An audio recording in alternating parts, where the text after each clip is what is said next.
Good morning, members, and good morning to the viewing public. Here before us is the Department of Finance, and to discuss the budget request. And before I hand over the mic to the Secretary of Finance, first and foremost, I would like to introduce the members. I am Rep. Ralph Yumo, Chairman for the Ways and Means. To my left, we have the Vice Chair, Rep. Blas Ataw. And to my right, we have a member and Vice Speaker of the House, Rep. Joel Camacho. On the floor, we have our chairwoman from Commerce and Tourism, uh, Rep. Julie Ogo. To her left, we have the chairman for SNIOT delegation, Rep. John Paul Saban. To his left, we have Chairman for Natural Resources, Representative Angelo Camacho. To his left, we have Chairman for Education, Rep. Manny Castro. And to his left, we have our Vice Chair for SNIOD, Rep. Roman Benaventi. To his left, we have Chairwoman from JGO, Representative Marissa Flores. Across, we have our leader, Member Patrick San Nicolas from the first senatorial district. Any questions with regards, or second, any issues in finance in? Oh. And to his left, we have a representative from Precinct 3, soon to be member, Rep. Danita Yangtamay. To her left, we have the chairman from FFA, Vicente Camacho. And to his left, we have our senior legal legislative assistant, Ms. Claire Sablan, along with our fiscal analyst, TG, and our counsel, John, and our IT, Delbert Camacho. And with that, thank you, Secretary, for bringing your team, your management team here, and to discuss the fiscal 24 budget. And with that, I'll hand over the floor to you. Thank you. Thank you, Chairman Yomo, and good morning to you honorable members here today. I am very pleased to see such a great turnout from the House for our Department of Finance budget hearing. And I must say, I am very excited to be here, and I'm very grateful that the Ways and Means Committee had scheduled us in. As a member of the Department of Finance since 2019, as a director, we were never afforded this opportunity to sit before the Ways and Means Committee to talk about our needs as a department. And I'm just glad that my fellow colleagues here, the management team of the Department of Finance, who have been in the Department of Finance for a very long time, are finally afforded a platform to speak about our needs, our operations as the central processing plant of the government. And so thank you. We are very glad to be here. We've worked collaboratively on preparing some slides for you today to facilitate the discussion on our needs individually as the divisions. And I would like to invite my colleagues to speak on their division's needs as well. And so if you have any questions regarding the information on the slides, we are more than happy to answer those for you, to give you insight into our operations as a department. So thank you very much for being with us here today, as well as to the viewing public. Thank you, Secretary. And just so that we're in line with our rules, I apologize. Just so we're in line with our rules, need a motion to adopt today's agenda. Thank you, members, and I am sorry for that. I got excited. Uh, there has been a motion to adopt today's agenda, and that's been seconded. All those in favor say aye. All those opposed say nay. Ayes have it. Today's agenda has been adopted. And before we move to the the slideshow. Is there anyone under public comment who would like to comment regarding the secretary's budget requests? Being there's none, secretary, you may proceed. Okay, so I'll move on to our first slide. This is a summary of our budget request that we had submitted to OMB. This includes personnel and operations and the number of FTEs that each division had submitted. And I believe you have the details of this request. We are just providing an overview, high-level information. So if you see to your bottom right, our total request came down to 13.6 million, as what we see is the critical needs of our department. However, because we are in a fiscal constraint, we understand that the governor had submitted 7.7 for our department, continuing the austerity of our employees. And so what we'd like to highlight going through the presentation are the financial operational needs of the government per division. And so I'd like to, I provided a copy of the slides to the members, and hopefully more copies can be made so that you can note some questions on the slides that we can go over at the end. And so you can see that there is a stark difference between what we see as finance officers to run our division as needed at 13.6 versus 7.7. And we'd like to go through those critical needs with you so that you understand what risks we are facing without proper funding. So I've also included a slide with our top critical expenditures year to date for FY23, just to give you an idea of what has been expensed under our department. And so that is there for your reference. And so I'd like to start with our strategic plan. And so coming into the Department of Finance, we know that there's a lot of work to be done. However, we'd like to focus our 4-year strategic plan on systems, service, and capacity. Everybody in this room is aware of our current implementation of our FMIS, our Financial Management Information System, known as MUNIS.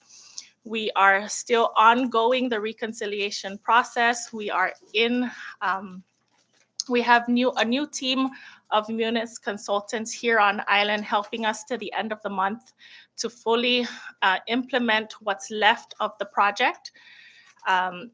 We are also facilitating trainings for intra-department and external agencies on maximum utilization of the system. And so virtual invitations have been sent that any questions on how to use the system, how to maximize it for their use, we have made time available with the consultants for agencies to ask questions on how to fully utilize MUNIS. We've also wanted to focus on promoting cybersecurity. This is a top priority nationwide. And so I'm glad that we have our Office of Information Technology here to share with you a little bit more about what promoting cybersecurity looks like and the cost of technology. As for service, this has a lot to do with internal training of our staff to ensure that we're providing professional customer service. Training has been something that our staff has always been requesting. And so we're putting some plans in place on how we can help them provide the best service possible. That includes service to the public in terms of requests from our department coming from the legislature and all other external agencies. As for capacity, we've established a new section within the Secretary's office called the Employee Experience and Development section. This is current employees who have taken on an additional role in prioritizing what engagement looks like in our department. The purpose of that is to really increase morale. The Department of Finance takes on a lot of load and are typically overwhelmed with the workload that their professional needs are not prioritized when there's a lot of other needs that are coming on the department. And so I wanted to make sure that capacity is one thing that we focus and that we help our employees. The employee, we call them the EADS section, employee experience and development, have already hit the ground running. We've issued an employee engagement survey that was provided to us. The resources were provided to us by the Office of Insular Affairs, encouraging the territories to pay attention to employee engagement. And I will be sharing some results with you in the slides. But the EAD section has already been working with NMC to develop a curriculum for our employees should they want to further their education and training to earn credits and to increase their knowledge and skills in the areas of finance and accounting. We are also working on an internship program with the School of Business at NMC so that we can build the pool of available talent on island that can support the Department of Finance. So we're always looking to increase talent in our department. So some highlights on some progress that our department has. Oh, I'm glad I have this here. I just wanted to share some highlights on some projects that we've been involved in. And so as you know, the EDA had awarded our office some federal funds to build the Economic Resiliency Center, which will be the Department of Finance, located right next to our office here in Capitol Hill. We are nearly 30% complete in our A&E design. We experienced some delays because of the projected costs of the initial design that was requested. So we had to go back and ask for a de-scope.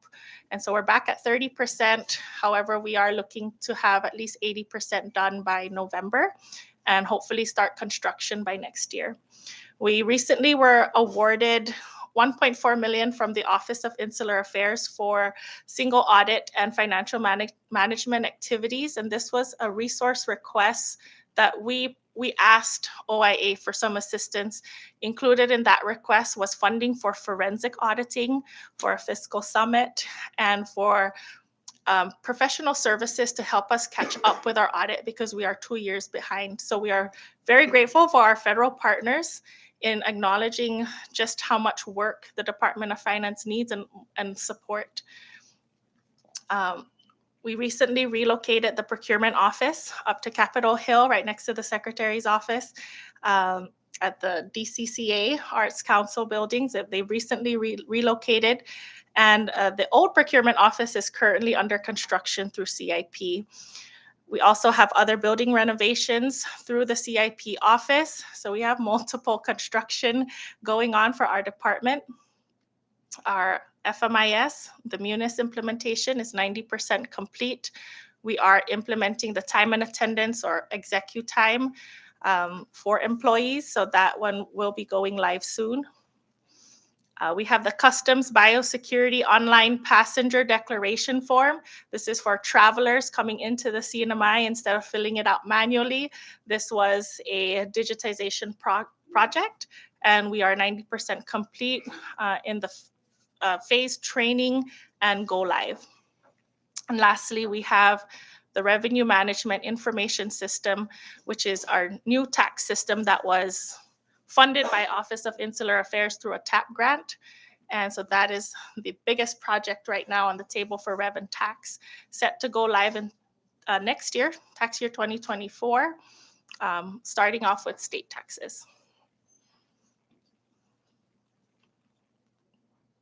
So the employee engagement survey, we sent a comprehensive survey to all employees, and I'm glad that we got some results. We had about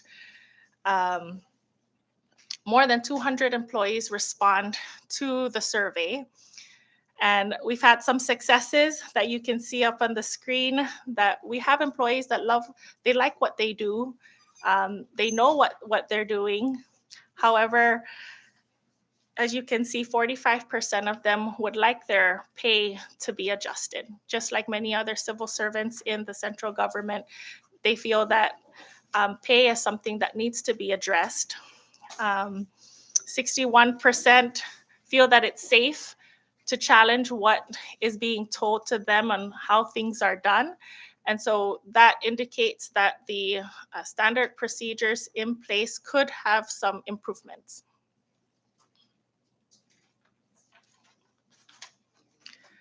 So now we'll go into the critical needs of each division, and I'd like to pass it on to the management team to cover each of these slides. So I'll pass it on to our OIT to discuss some of the costs of the financial systems and cybersecurity. Joe. Morning, everybody. Please introduce yourself. Oh, I'm Joe Torres. I'm the acting CIO over at the Office of Information Technology. Is this the controller for the thing? So for our financial systems, as you can see, the total Tyler project, and that includes all of the different modules. That's not just the financial management system, but also the permitting system, the executive that we were just talking about. That's the time and attendance. Also the open finance and the package, the module for OMB. Altogether, all in costs about $500,000 a year.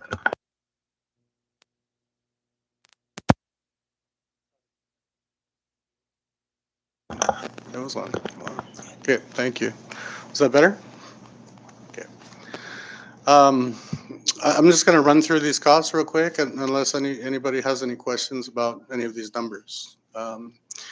For the new revenue management system, we're looking at about $60,000 a year, and that's just the ongoing cost to maintain that system the way it's developed going forward. That doesn't include any changes or any other sort of development that goes along with that. That's just a basic, like, day-to-day running cost. The other things that we have in there are a little bit of money for outside services to help us with compliance. So once we start taking credit cards online, and once we start really engaging with taxpayers, the public, we do need to have outside audits done to help us with our compliance with the IRS standards.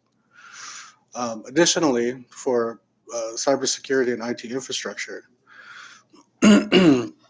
we've settled on using Microsoft 365 as our identity provider. And what that does is it allows us to create an identity for each government employee that they can use to log into the various tools and applications that we use. So Munis is tied to this. The RMIS will be tied to this. Everything will be tied to this. This allows us to create one identity for each user here in the government that they can use to move around and log in as needed. The cost seems a little bit high, but if you think about altogether the government, we got about 3,000 employees. This would cover roughly 3,000 employees, $1.5 million. This also includes office productivity, so email, Word, Excel, all the things that we use every day. And it includes the upkeep of this yearly. So we're not buying one version that expires after a year, and then we have to go and buy it again. It's perpetual. For Zscaler, what that is it's without getting too technical, it's kind of the way that we're going through and creating a secure way to manage how people access things from the government. So users accessing services on servers, accessing the internet, all of those things. It allows us to control access to all the endpoints within our network. Again, seems a little bit expensive at $300,000 a year, but it covers the entire government. It lines us up with the federal standard. It helps us with our compliance with the IRS. It really just checks a lot of boxes. The third pillar of this is the Sentinel-1, which is our, and I think the number on that's wrong. It should be near 200,000, I think. But Sentinel-1 is what we use for malware protection. So there's three pillars here. There's identity, there's access control, and then there's the ability to fix things that happen, right? To catch viruses, to catch intrusions, that sort of thing. So that covers all the bases, that covers all the pillars. That's what we need to provide safe access to our systems. Um, Halo is just the thing, and I don't know if you guys have used our ticketing system before, but that allows us to track issues across the government. It's our service desk application. It's also our change management application. Change management is part of the IRS compliance standard. So uh, again, one of those things that checks all the boxes. Beyond Trust is what we use for remote access. So instead of having to roll a technician down to each and every location, we can reach out over the internet securely to fix a problem if it's not a big problem. So if it's something like, and this happens every day, oh, I forgot my password. We can do that quickly and easily without having to expend any, fuel costs or use a government vehicle to go down. Just makes it very easy. And, again, it's not a whole lot of money, but it's very, very useful for us. Um, Moving forward, well, sorry, I got to click the thing. There we go. Moving forward, our kind of goals and objectives with the information technology division is to um, really ensure proper access and accountability to government systems. The only way to do that is to spend the money that's needed to get those pillars lit up properly. We want to have the capability to prevent and mitigate any cyber events. So, hacking, that's a thing. We've had various issues with ransomware attacks. There's always the threat of outside actors. We are at the edge, we're on the border of the United States over here. We're the western border of the United States, just like Guam. There's a target on us the same as them. I mean, we're not as big and we're not as vulnerable as they are, but definitely we're on people's radar. Um, uh, our other challenges are protecting and securing the government systems and data. So what that means is making sure that you guys have backups of like our financial data. Um, no single event can take the whole thing offline. Um, Going forward, what we're trying to do with our systems is align with the federal standards. What that allows us to do is work more closely with them to leverage the resources and abilities that they have. So if we're using the same software that they use, we can ask them for help. How do we do this? How do we do that? Makes it very easy to collaborate with them. This also gives us training opportunities through the federal government, because if we're using the same exact software, a lot of times we can kind of jump in with them when they're doing their training. The other thing about lining up with the federal standard is the feds have tested all of this stuff. They know it works, they know how it works, they've chosen it. So instead of us having to do all this research for ourselves, if it fits, then we can, safely implement the same things that they have done without having to redo all the same work. Also going forward, we're looking at pursuing more federal grant opportunities. So one of the things that we're working on right now is the cybersecurity grants.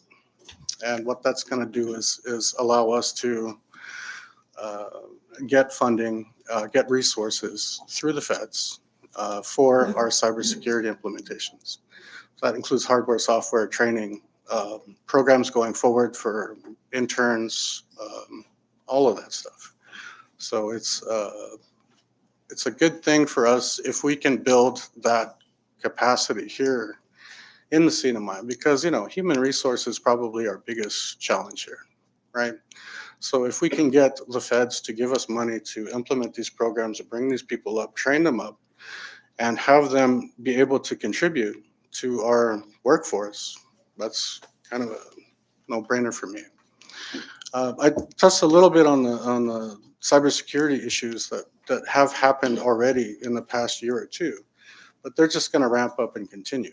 You know, with the way the political climate is right now, there's a lot of interesting things that are happening in the cyber community. If you guys are more interested in learning about those things, I can get the feds to come over and give you guys the boogeyman stories about what's going on. So I don't know if you guys met last year with the people from CISA, but they were here a couple of times, just going around and talking to people about what's going on. So if that's something that interests you guys, definitely we can bring more. Uh, any questions? No? Okay. We'll pass it on to the next person. Who would be the next person?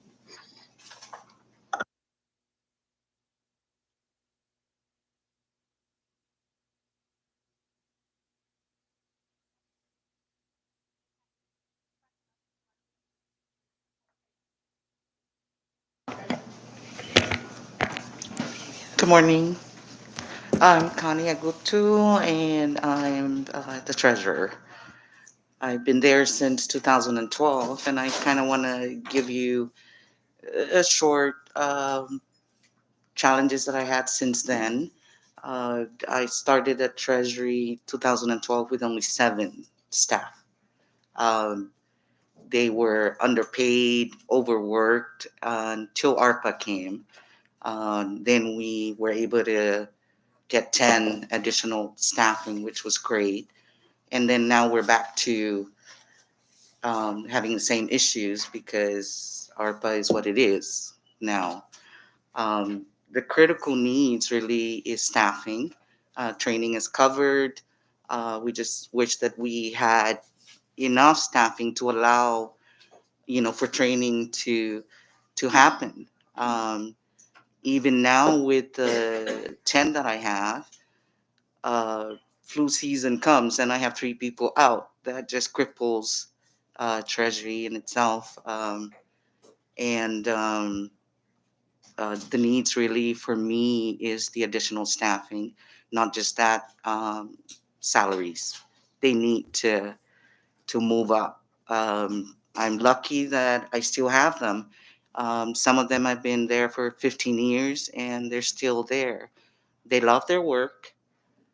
They just need the salaries to go up. The other issues that we have are the operations keeps going down. At this level of 3,500, I can't really operate.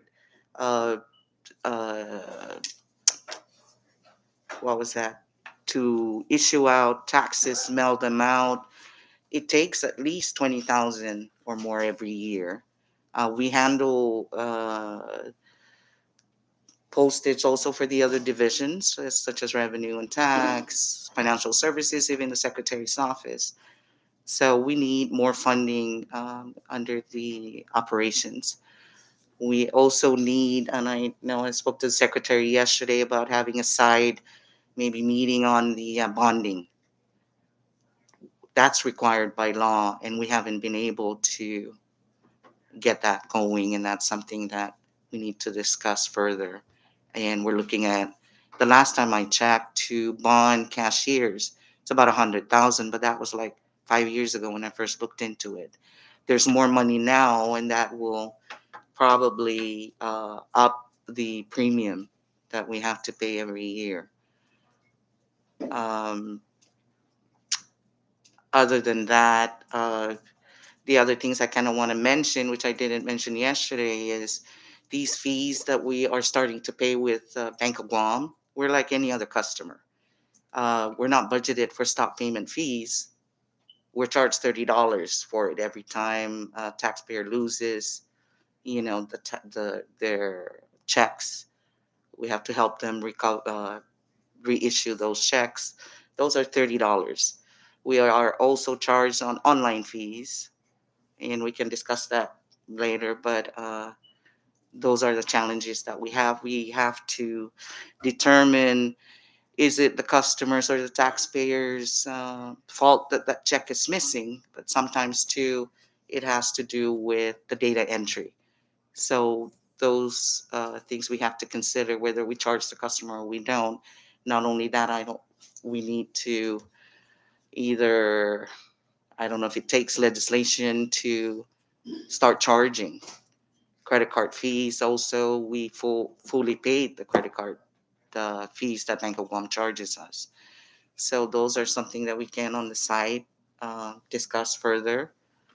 But the most critical need is additional funding on the operations. 3,500 is not gonna do it. We have cut to the bone. We even clean our own offices. Um, just minor stuff. But the critical one would be staffing, training, which Secretary has mentioned. We are moving forward with the ITS program or the section that is doing all that. But staffing would be great if I can get the additional. I lost 10. I was able to get 5 in, so at least 2 more would help us. But other than that, personally, it's really my challenge as the treasurer is available cash. So again, that's something that would be discussed on with the secretary and not in this time. But those are my challenges. Number one is uh, having to be pay the obligations of the government where you don't have enough to take care of those obligations. That's it. Okay. Good morning. I'm Bernie Palacios from Financial Services. My challenge right now is staffing, um, salaries of employees, and some of the other ones are like equipments. Our equipments are very Xerox machines, typewriter are very old, and I'm asking for an additional funding for those. And staffing wise, I need additional heads for my travel section, my recon.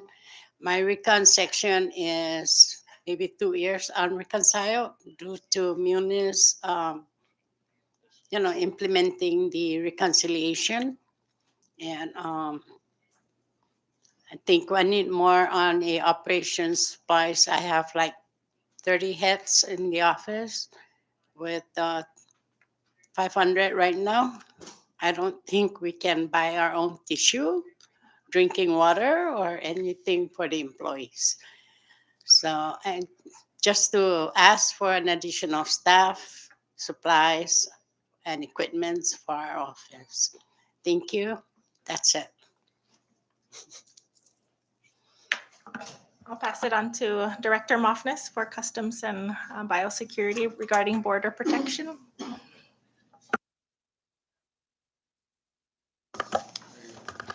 Good morning, Mr. Chairman and members of your committee and everyone that here this morning.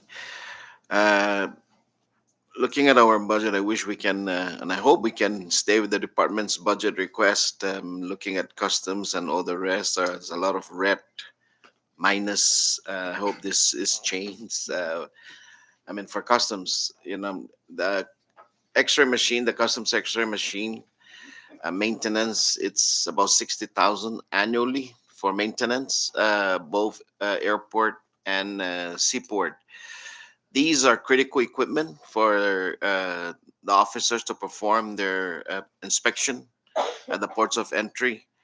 It cuts off time. We run the goods through the X-rays, say at the seaport, where we deal with containers, 20 footers and 40 footers.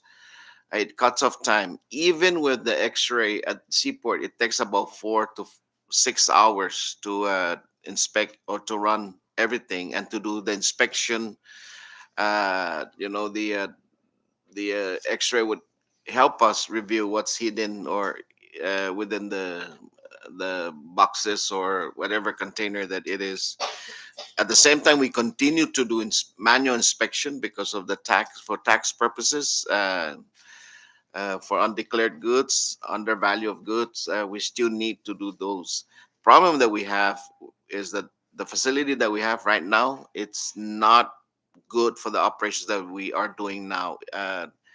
We are seeing an increase of imports, say containers, coming in, and a lot of the containers coming in are from foreign countries. So those are high risk for us, and so we have to do inspection in it.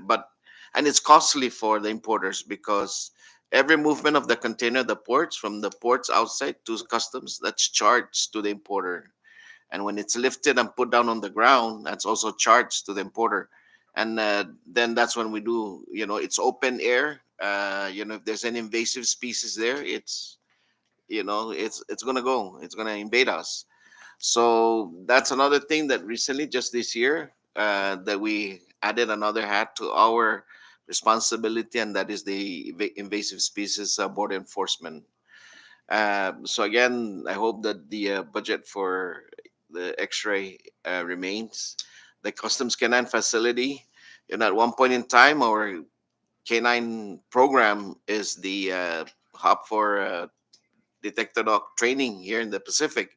We were training Palau, Samoa. They were coming over here, uh, but that has faded out, I guess, for budget constraints, political interference, and not all those nonsense. So we're trying to reestablish that back and continue to do training. We have two recent certified instructors for canine, and so we're slowly moving. And I appreciate the comment of Secretary Tracy when she was talking about capacity building within the department, the training, and that's very important, and that is also part of my goal and objectives is to continue the training within our offices for customs. Everything, almost every day is new. Uh, we have to understand that everything that we have here, whether the clothes you're wearing, the chairs you're sitting on, are imported. It's 99.9% of goods that we have on the island are imported. They have to pass through the ports of entry. So that is our responsibility to ensure that the taxes are calculated correctly. Everything is declared, so that we can again collect the tax, and that every any illicit drugs or again another one is the invasive species or organism doesn't penetrate our island. It's cheaper that to deal with whether it's any contraband at the ports of entry like drugs. It's cheaper to deal with it at the ports of entry rather than when it reaches out inland. For at the ports of entry, say for invasive species, maybe a black flag or nokaoi can fix it, or for what, less than $500. If invasive species penetrates the island, it's going to cost over millions and millions, like the plants that we have now up at north, the Makuna. It's gonna cost a lot. So that's part of our responsibility at the ports of entries. Oh, and also the canine facility. We still need to maintain that and fix some of the building the fences training. I talked about training. So as we speak now, we have the Coast Guard down at the ports training our maritime unit enforcement unit. That's a new unit that we have. We have two boats that we acquired last year for patrol, a 135 footer life proof that can go northern islands or Rhoda. And then we have the Boston Whaler. It's a chase boat that can, if there's any boat outside that we spot that is trying to run away from the officers, we that boat can catch up with that. Facility upgrades. We just started, and I thank you, Secretary, for your support on with the Department of Public Land. They gave us a committed to give us a lot there nearby the seaport area, so that we can start initiating a customs building facility. We need that. We need to have a good facility for us to perform our duties, whether to protect the CNMI at the ports of entry, the borders, or to collect revenue. With the new facility, we plan to do maybe 2 or 3 simultaneous inspections at the same time. uh, I'm sure the revenue is going to go up once we've been catching all of this. We need another extra machine, to augment the one that we have in case something happens. So we are working now with public land. We are guaranteed to get that 7,000 square meters property. Uh, I mentioned invasive species protection. That's a new task again that we are given to handle since we are the ports of entry. So we're working with Mr. Frank Adnan, the invasive species coordinator. Because so if we open a container and spot any pest or moving around, we will immediately shut down the operations, close the container, and get the container treated. So I hope Mr. Chairman and members of the committee can restore or follow whatever the department's budget requests for customs, at least. So again, I would like to ask for your support. Uh, that's it. Thank you. Thank you, Director Mockness. I will speak briefly on behalf of our admin director, Margaret Torres. For our administrative division, we are lacking staff, and so I'd ask for your consideration in allowing us to use the vacancies that we have there. We under the admin division falls the passport office, and we are currently at only one staff there processing all passport applications, and so we are severely understaffed. We are considering closing the passport office half day just to allow that one certified staff to officially receive and process passport applications. We had a recent site visit from the Department of State. And they were very happy with the current state of our, at least our operations of the passport office and the new renovation of the building and the way that we had set it up to provide services to the public. They are ready to assist in certifying more passport agents. However, we don't have those FTEs. We don't have enough FTEs.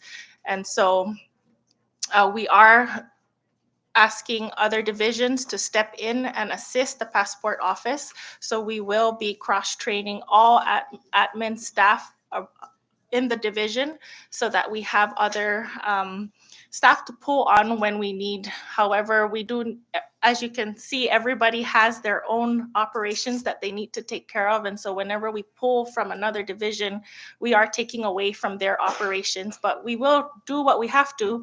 However, with 2 vacancies right now, we are looking to fill those positions right away because of the current situation with the passport office. Under the administrative division, they're also leading the maintenance and renovation of the old secretary's office. And other renovations that are needed at Treasury. We do have active leaks when it does rain. Connie has some flooding, and that's what was happening at the old secretary's office. So thanks to CIP for allowing some funding for our office renovation to take care of those leaks. So I'll pass it on to procurement. Good morning, everyone. My name is BJ Nicholas, and I am the Special Assistant to the Governor, currently designated as Acting Director to Procurement. Just some of the stuff that I've seen since I've been there in the past few months. Infrastructure improvements are a critical need for procurement. In particular, we have a lot of processing that we do with papers, very similar to financial services, and the need to be able to support a lot of the printing and contractual obligations there is a huge need for the entity itself. Again, I'd like to reiterate what the Secretary and some of my colleagues here mentioned regarding the lack of staffing in critical areas. Right now, I only have one individual in contracts reviewing all the contracts for 160 plus instrumentalities of the government. Procurement services provide services to a number of entities, as you guys are aware, to include some of the autonomous agencies who do not have the procurement capability just yet. And in that, unfortunately, we do not have the staffing capability to be able to support a lot of the efforts. Hence, a lot of the delays that may be coming from the office. What usually would take 2, 3 days to review is now taking at least 2 weeks. It is a critical need for us to be able to ensure that we have proper staffing in our contracts, in our purchasing. Currently, I do have administrative staff that I've pulled from taking care of the admin related duties of the office to support these areas. However, this is not their expertise, and I would really like to ask this August body for the support in providing not only the staffing but also tools and available resources to be able to support the office in carrying out their duties and mission for the government. Additionally, one thing I've noticed that is of a concern for me that I'd really like for us to be able to point out is the identification of a storage facility or an area for procurement. Currently, we are using the Coblerville recreational area right next to the fire station. That is not a designated area for procurement. It is, I believe, an area that was just identified post typhoon to be able to accommodate a lot of the excess materials. Um, if we could be able to support that effort, I think it would be a great opportunity for us to be able to save a lot of money on the government end. Over the years, as we're all aware, we spend a lot of money on a lot of equipment, a lot of tools, a whole lot of different softwares and capabilities to help us employ and do our jobs. I would like to request if we could also look at sustaining those tools and those equipments, being able to provide ample resources to make sure that we're taking care of the vehicles that are being employed out there for government services, ensuring we get the oil checks and everything done.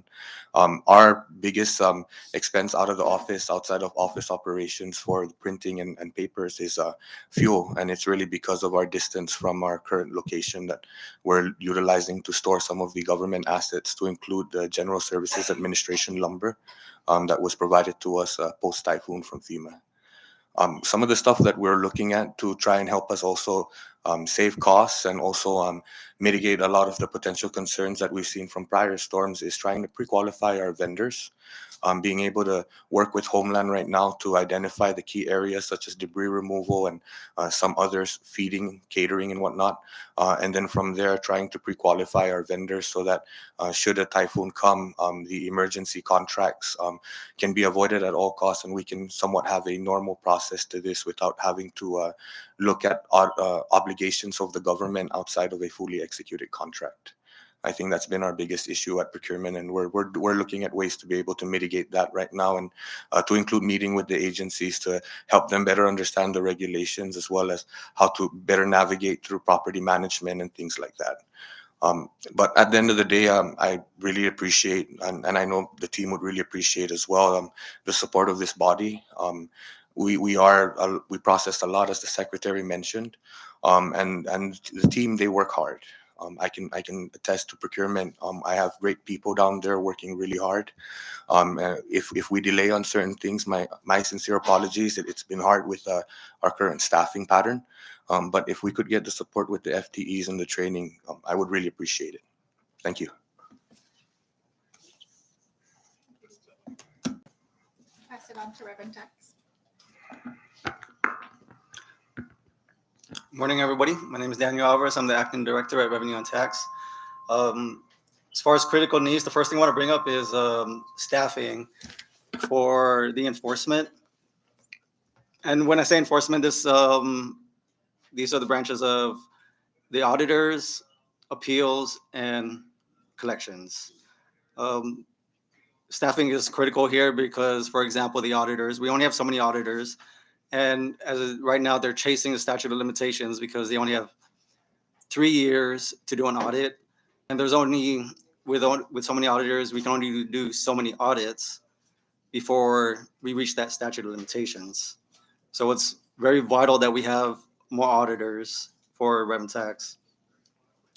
And for training, in the parentheses, you can see is collections for the revenue agents, appeals, and the revenue officers. And it's not just any type of training, it's a special training because we have to get somebody from the IRS to come down and do the training for revenue agents and revenue officers. And the reason it has to be IRS is because we mirror the Internal Revenue Code. And so we try to follow the Internal Revenue Manual. And Guam does this. They have a revenue agent from the IRS come down, do the training, and then in the past we've sent some of our staff to attend their training. However, it will be more ideal to have the revenue agents come to Saipan because our laws are different from Guam's and our procedures and operations are different. So with a IRS agent on site working with our agents, they can cater the IRM to fit the CNMI laws and our procedures. Um, Another critical need would be online services. Right now, we have the local gov, which offers online payments and online filing for businesses. We have recently we just um, have a help desk that we posted on our website. So we've created a help tool to streamline services for taxpayers. So because the lines can get really long at Revenue Tax, so we try to have these self-help tools that taxpayers can use online instead of unnecessarily coming in for simple things such as requesting for a tax clearance or requesting for copies of tax returns. They just submit their request on our website, we process it, and then they just come in and pick it up.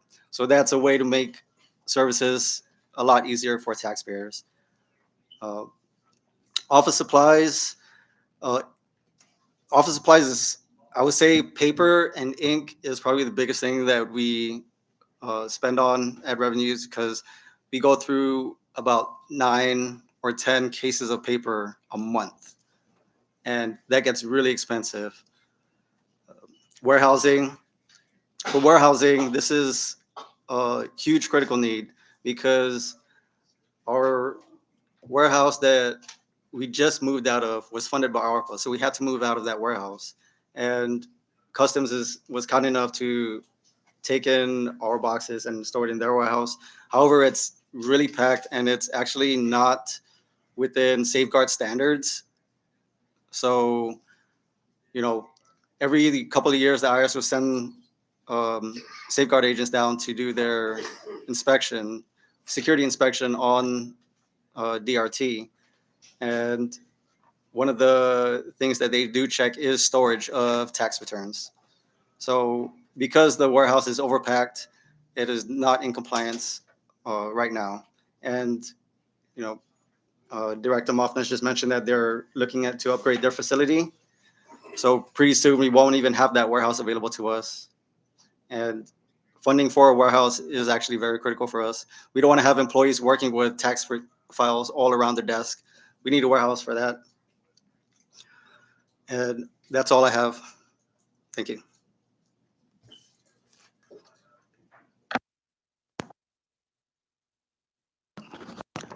Okay. Good morning.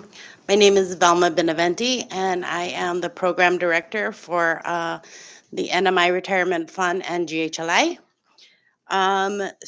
We are looking at, for our program, some changes regarding especially the health insurance and the cost. As you can see on the slide, and this is just for the CNMI government, which also includes the cost for the retirees. Um, the projected expenditure for health insurance alone is $19 million. And that is just to clarify, this is the employer share. This doesn't include the employee share. And then for life insurance, $1.5 million. So we do pay for the retirees, the settlement fund retirees, health and life insurance as part of the settlement agreement. And then the expenditures for active CNMI employees. My team does collect and reconcile payments for all agencies, autonomous agencies. I have 2 other employees on my team, and we receive the payments from all the agencies and then make payments to our health and life insurance carrier for those agencies.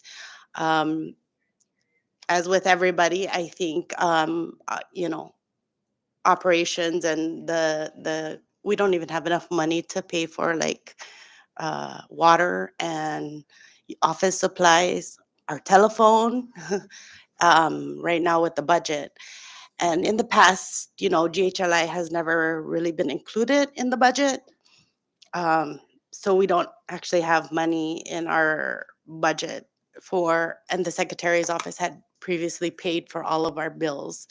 But now that our office is kind of on its own, we have our own operations that we need to pay for that we don't have budget for.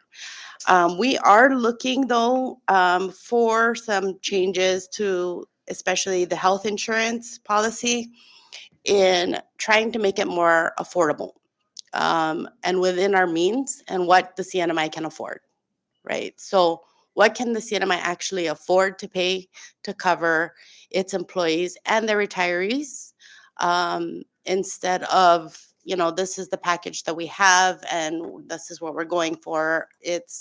We can afford instead of 20 million, 10 million, because that's all the money we have. In the past years, GHLI has always been underfunded in the budget.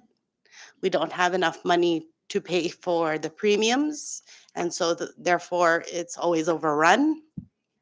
Um, so we're looking at least to ask for enough money to cover the premiums so that we don't have any budgetary issues in remitting those payments. And so to the carriers, our health or life insurance carrier. So at least if we can get the correct budgeted amount, um, and we will work with what we need, but also what needs to be understood is if we have less money to work with regards to our what's budgeted for, let's say, health insurance, um, there's going to be significant changes that are made to our health insurance plan in order to stay within that budgeted amount.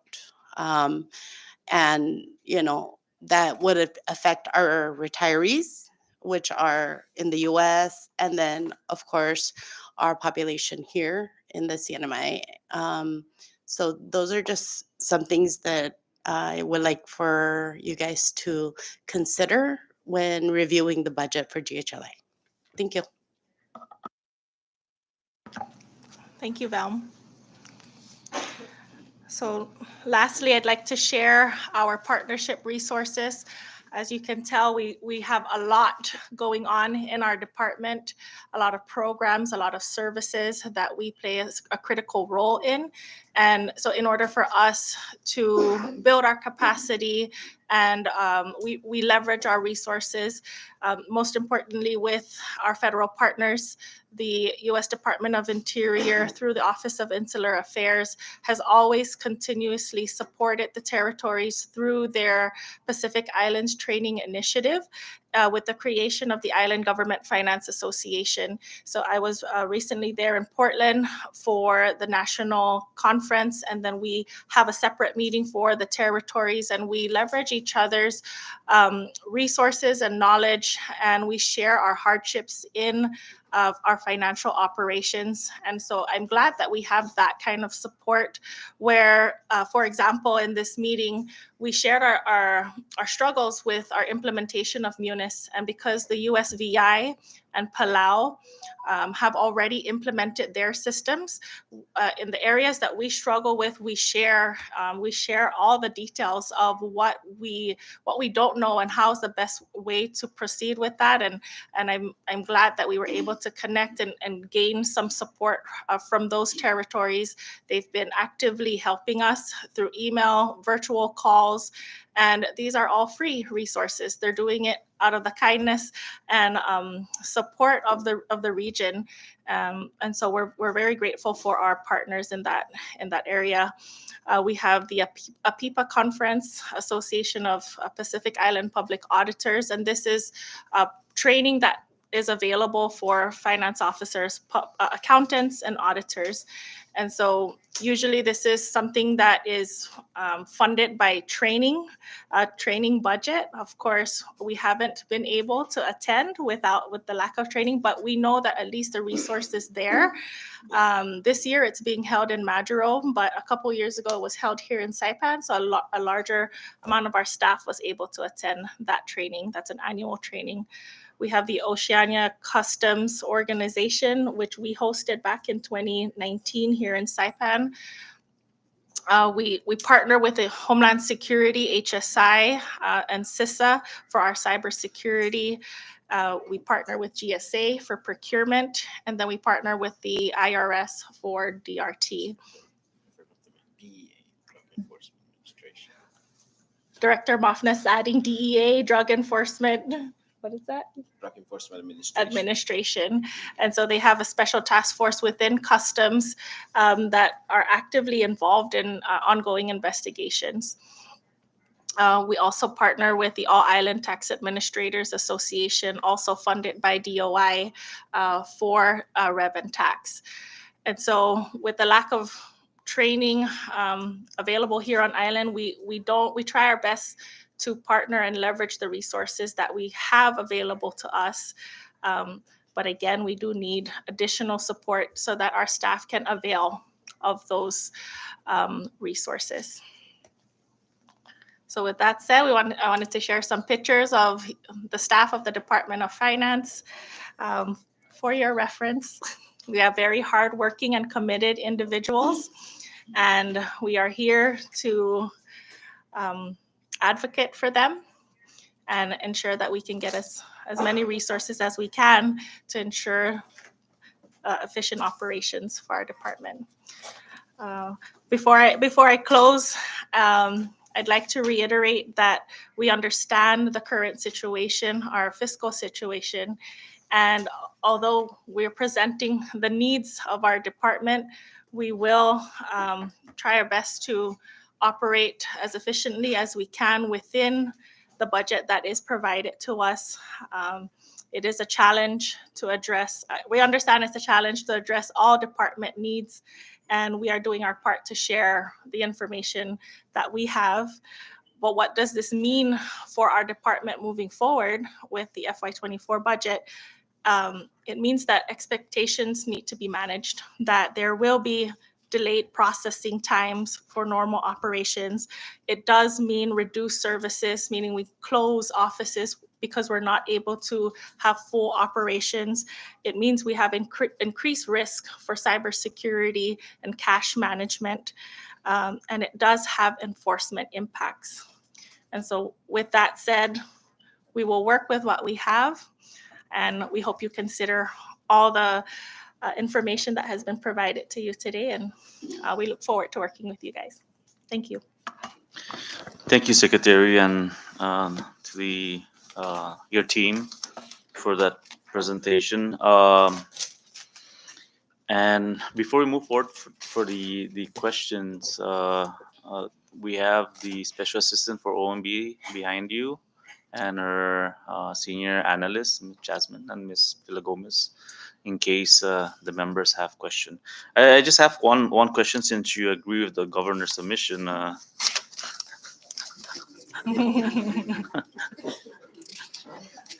Obviously, the department has maybe the second largest cut. I think DPW was one of the largest ones. So I'm surprised it is actually that high with all the plans that you've set out for your team. So how does that? Is it because the revolving funds that you guys have that would cover it, or? In totality, our needs, for example, our basic systems needs to keep our financial system running, to ensure that we are able to run our tax system. At the same time, with JDE, we will have to do a parallel, implementation. We are highly dependent on paper and processing, stamps, ink. We have a high processing cost. And this just highlights the need for additional revenue. We we understand that the budget is limited in order to provide all critical services, not just financial, but public safety and welfare. So we will try our best. We are looking at areas that we can cut, that we can still provide, keep our systems online. However, we have to bypass maybe the amount of licenses that we can issue. Right now, we pay for all the licenses for every Munis user.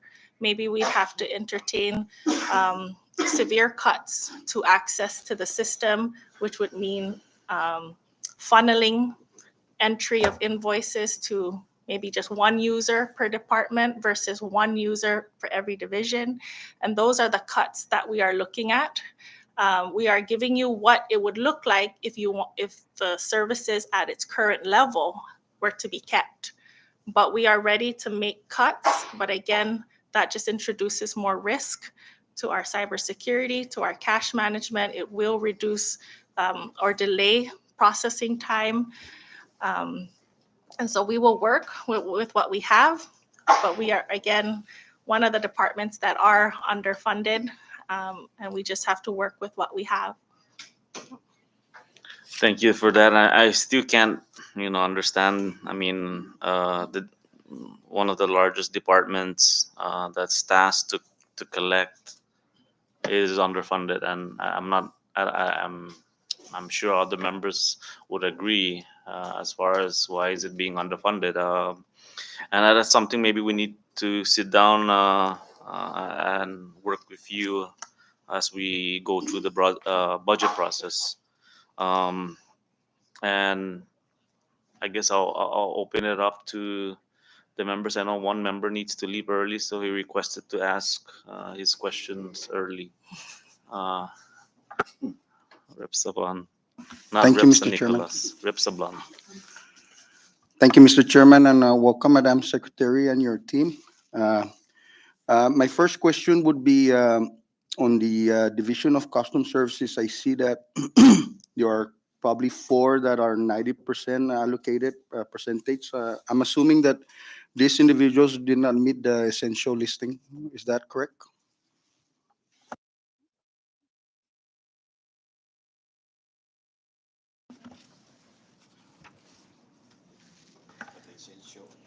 Yeah, I believe the 90% is regarding the law enforcement and the qualification for what law enforcement funding at 100%. And so I believe the administration or the admin section was excluded from full law enforcement funding. But I defer to. Yeah, maybe Ms. V can chime in. There's probably four. That includes the Director of Costumes, Administrative Officer 3, Ms. Ridip. But I'm just wanted to clarify that perhaps that's the case. They're not essential personnel. That's why they're at 90%.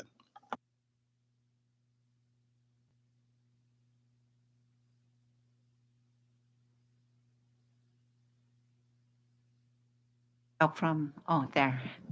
Um, so for the Division of Customs, all of the law enforcement, the customs officers, the customs inspectors are at 100%, except I believe four individuals that we don't have, and we don't have the Director of Customs as, at 100%. However, there is a way to like turn that around and make it 100% if the secretary of the department deems the need that the director of customs should also be included as part of that law enforcement community.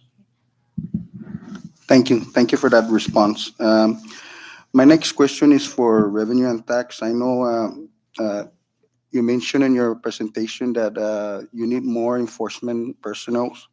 But with the auditors and the enforcement staff that you have presently, I know that a couple of years ago, uh, your auditors went almost all business establishment, and only to find out that some of these or most of these businesses don't really collect their receipts for the past few years, and it forces your division to make estimates on the taxes uh, that should be collected. How is that now looking now with from 2 years ago and now? Our businesses are more holding up on the invoices so that your auditors can properly audit their taxes.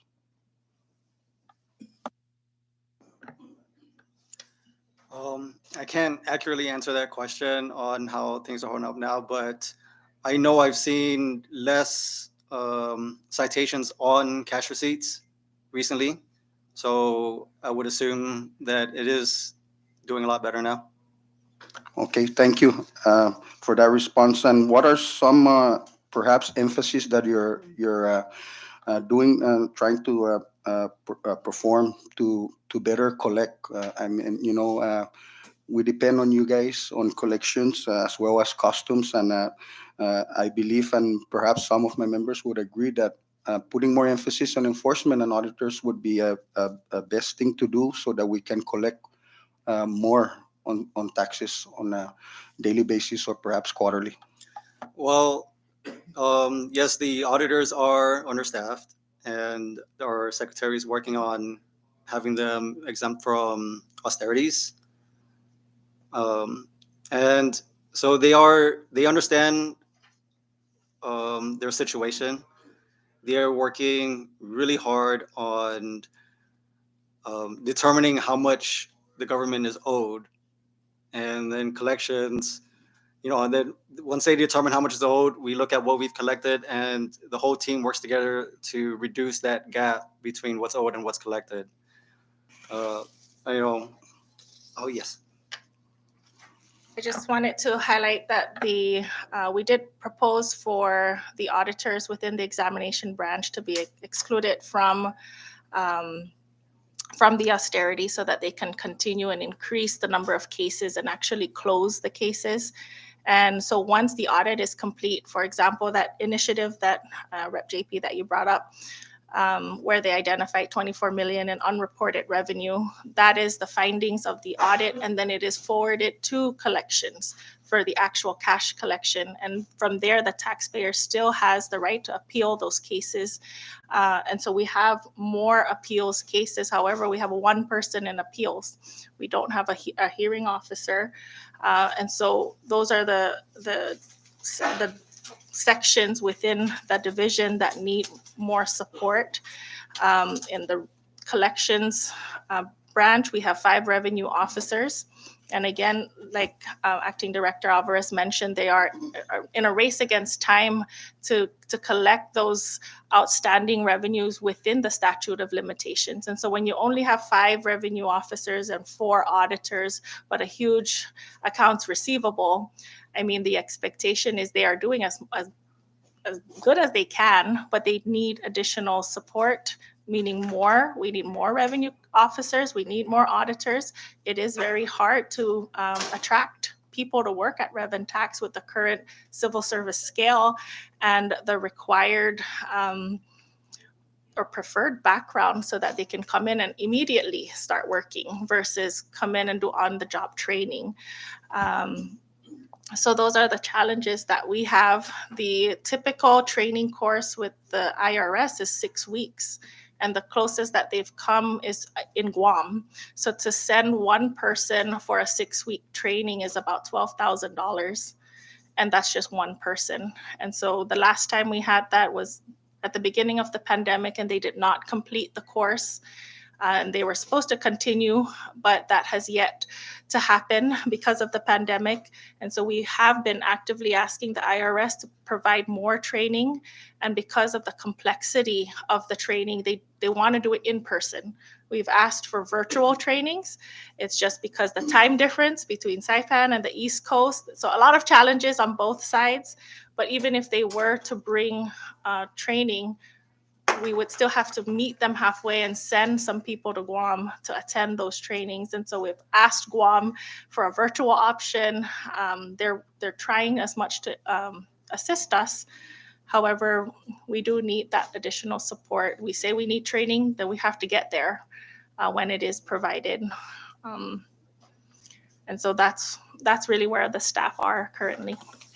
Okay, thank you for that response, Madam Secretary. And I know that you mentioned that you don't have a appeal officer with all these build-up cases. So I don't have your department's request. So are you requesting also for an appeal officer? And how many of more auditors are you guys requesting so that we could smoothly collect all these taxes that are owed to the Commonwealth?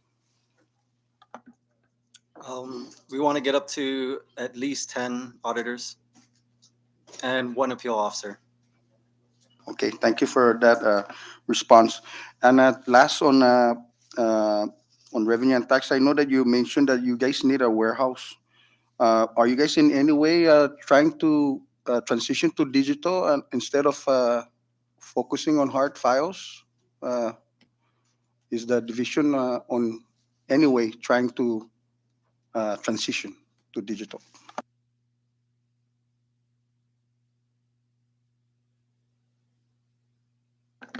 Yeah, there is a requirement to have hard files, hard copies. We do scan, or we do have a digital option, but there is a requirement to keep hard copies. And as far as the warehouse, we need the warehouse not only just to store files, but for example, our e-gaming. If they confiscate poker machines or e-gaming machines, we have to store them in government-controlled facilities. We can't, rent out a privately owned storage and put it there. Okay, that makes sense for the machines that are confiscated. But with regards to file, how many years that you're The required to hold those hard files? the statute of limitations, depending on the branch, can go Okay, anywhere so from 8 to 10 10 years now. years. Okay, 10 years. Okay, thank you for that response. So, and my last question, Madam Secretary, I know that we spoke about this issue months ago with regards on the accounts that you have, the general accounts and the federal accounts, and that we discussed that local accounts are also merged into those general accounts. So, is there any plan you're trying to create a local account?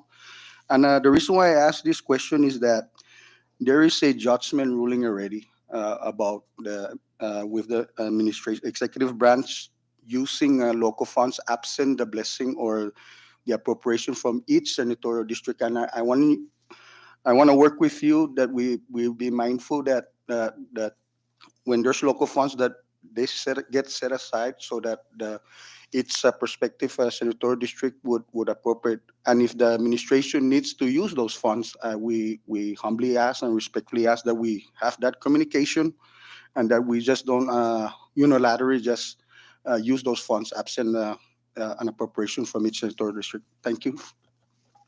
Thank you, Rep. JP, for that question. And yes, this is the right time to address that issue.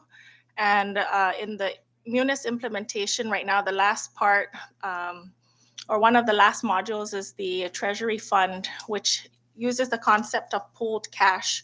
At our cashiers, when we collect, everything goes into the general fund bank account.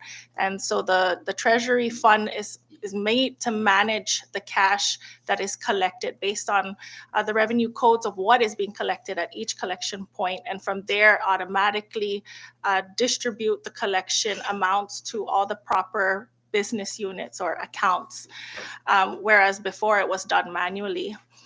As far as a separate bank account, from what I've seen, separate accounts are created if it was at least in the past, from what I've seen, for restricted accounts from federal requirements.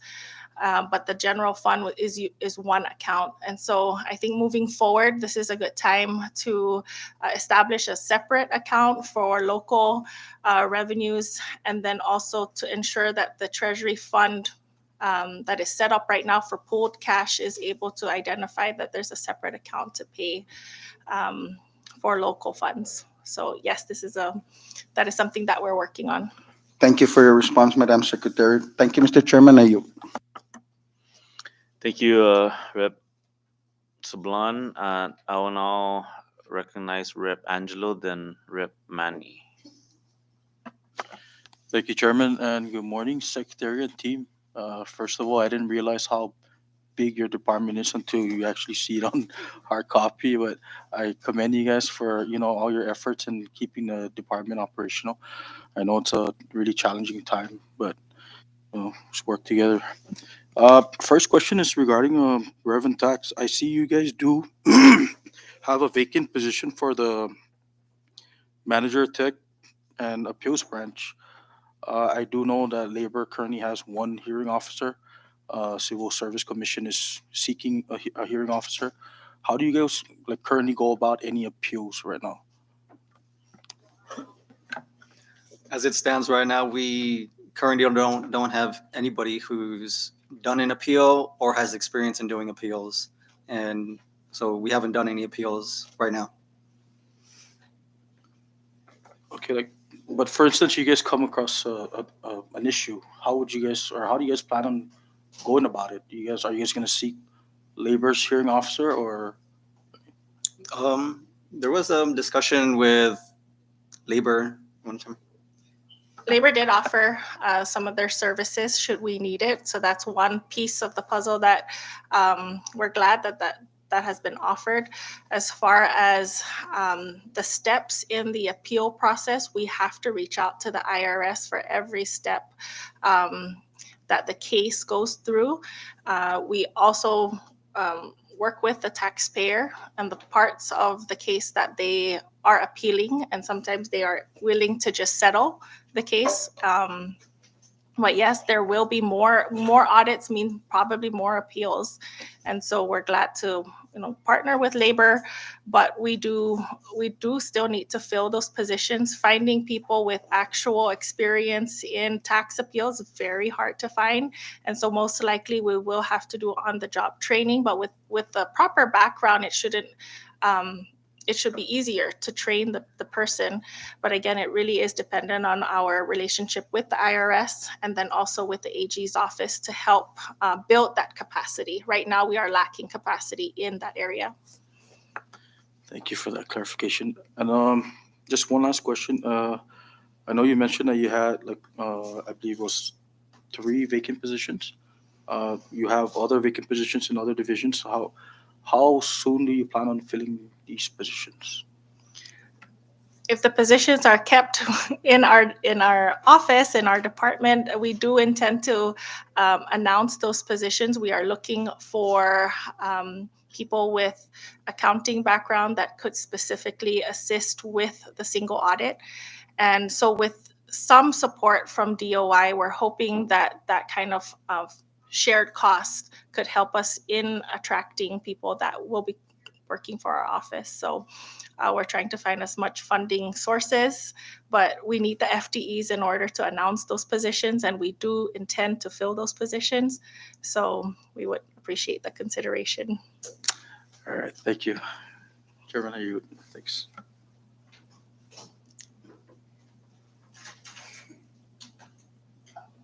Oh man.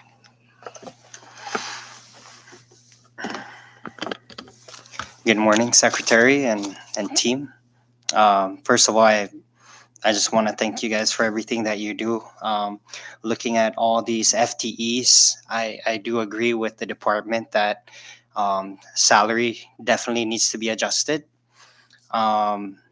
especially as there's more technical requirements within these positions. So gone are the days where it was, you're still doing a lot of stuff manually, but as you transition, it's getting, more technical, which justifies a reclassification of your employees. So I hope that this body recognizes that. So the first question I have, actually I have several, but we'll start off with customs.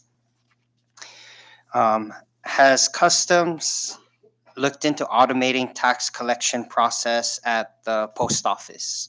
For instance, identifying the top online merchants selling goods to the CNMI and arranging a tax collection on their websites. So, for example, if it was Amazon, starting an MOU with Amazon, and so that way the tax, customs tax, can be automatic.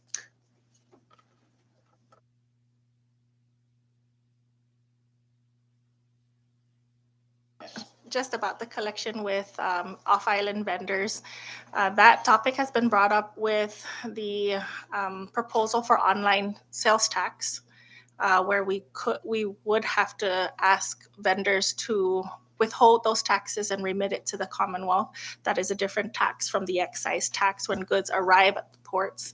And so, yes, we are willing to discuss more on that piece of legislation that we've been working for the past couple of years regarding online sales tax. But in regards to digitizing, customs is part of the revenue management system that is currently being developed.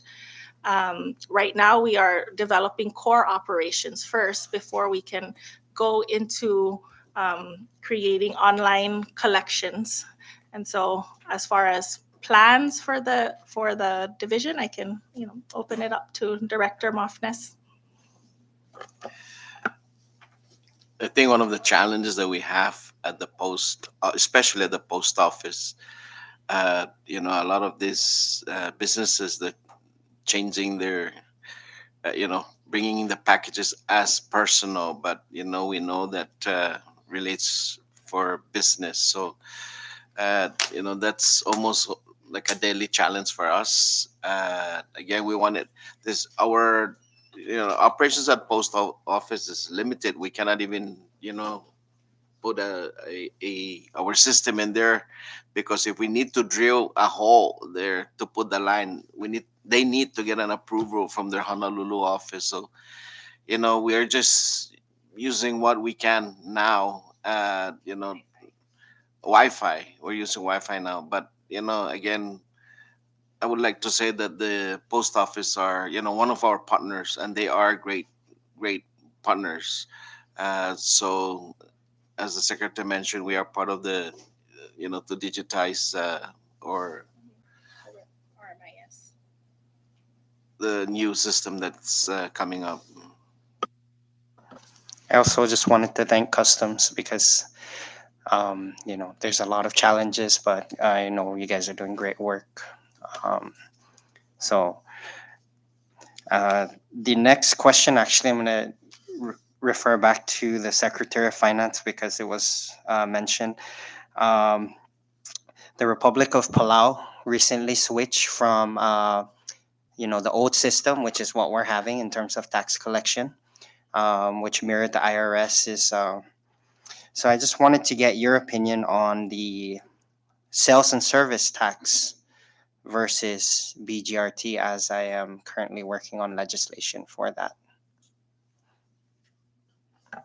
In order to give you an opinion, I'd have to see the legislation that you're proposing to give you a more accurate feedback on that.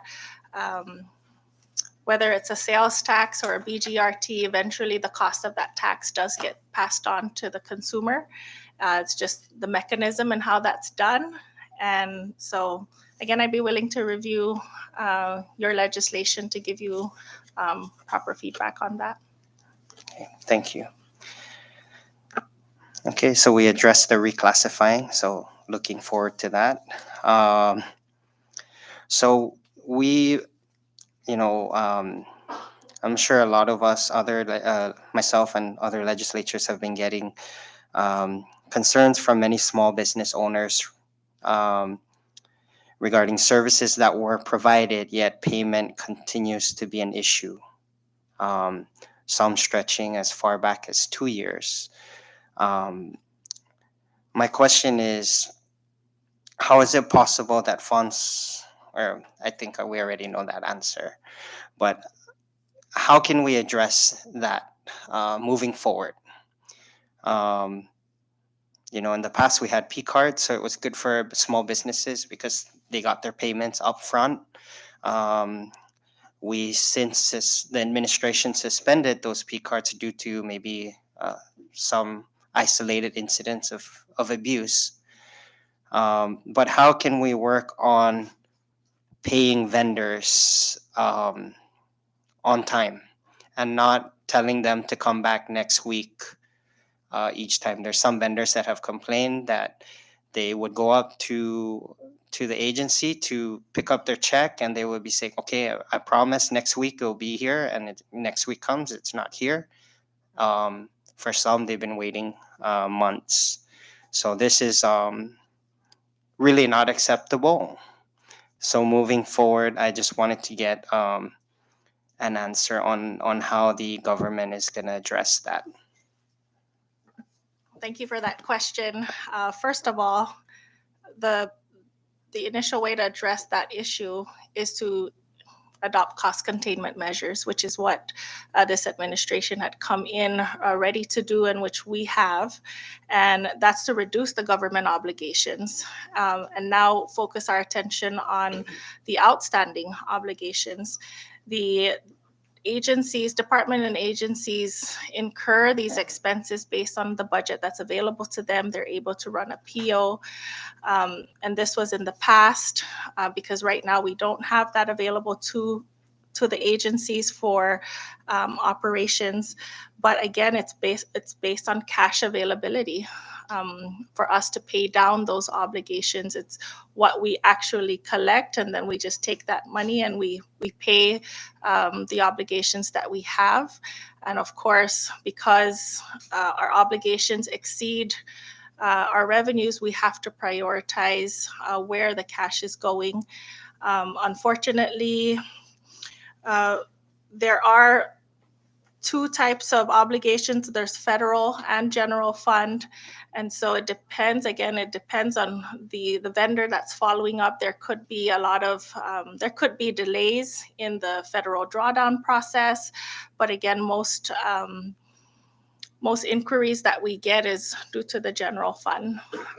So it really highlights the importance of collections. We do need to increase collections and generate more revenue. Yeah. I mean, Connie, do you want to add? You are right. In the federal side of it, the part of the delay is also drawdowns. There's some grants that are quarterly, drawn quarterly instead of whenever there's an expense, they can draw against it. Right now, the practice is every 2 weeks, and that's just because so that we can also request for the payroll. Um, Other than that, federal, we have to wait for the funds. Otherwise, we're going to end up using, other funding, general fund, which doesn't have available cash. And Secretary's right, collections just need to come in. And if you run a deficit the previous year, where do you think how are we gonna pay that? It's gonna be current year's cash. So you leave behind current year expenditure to take care of prior year's overspending, unless we just do not pay that and continue with current year. That's the challenge that we're having at Treasury and, of course, Secretary on the cash part and our obligations. There's more obligations than there is money coming in. And these are all good information. We're not here to put you guys on the spot. We're here to hear the concerns and the challenges so that appropriate legislation can be drafted to prevent these issues, because it really does hurt the businesses. So it's a systems issue. If businesses are not getting the payment for the services that provided, especially small ones, they close down. When they close down, that affects the tax collection. So it all plays a part. I mean, there's some agencies that, when you get a PO, there's a fund certification process, and I know we just had a lot of issues this previous year. And with your leadership, I'm hoping we can mitigate this moving forward. The other question, so we answered two questions here again. The other thing is, since we're moving more towards the IT infrastructure, what is Finance's opinion on a POS system that is linked to a central system at Finance for tax collection?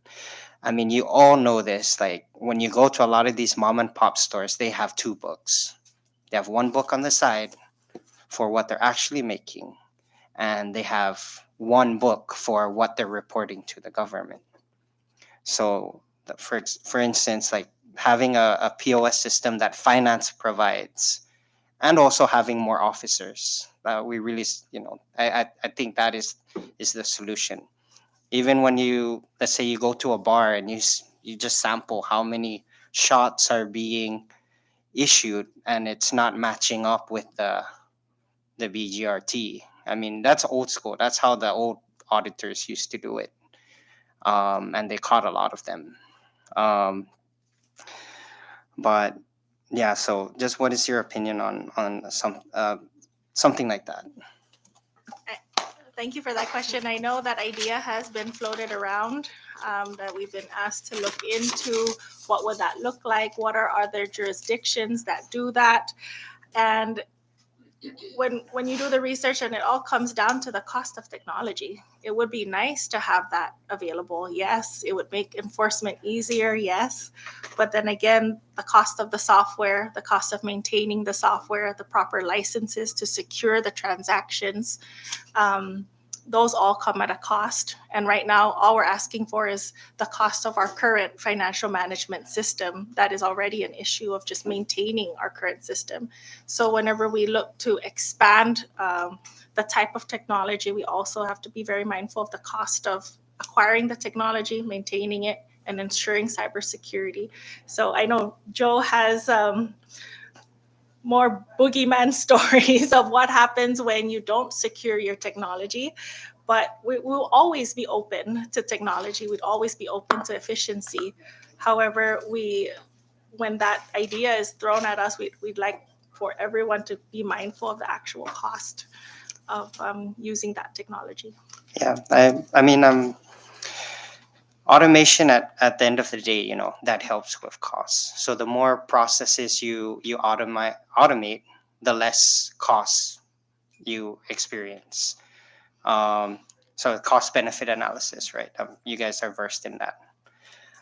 The other thing is, what is the credential? What are the credentials required to be an auditor at finance currently? I don't have the minimum qualification with in front of me right now, but what we do look for is at least a bachelor's degree in finance and accounting, or finance or accounting, or any related field, and experience in auditing. Those are the minimum requirements that we at least look for preferred candidates. Yeah, And how many auditors do we have at the moment? we have 4 or 5 if we count the manager. 5 including the manager. Okay. Okay. Last question. How is finance migrating data from its legacy system to Munis?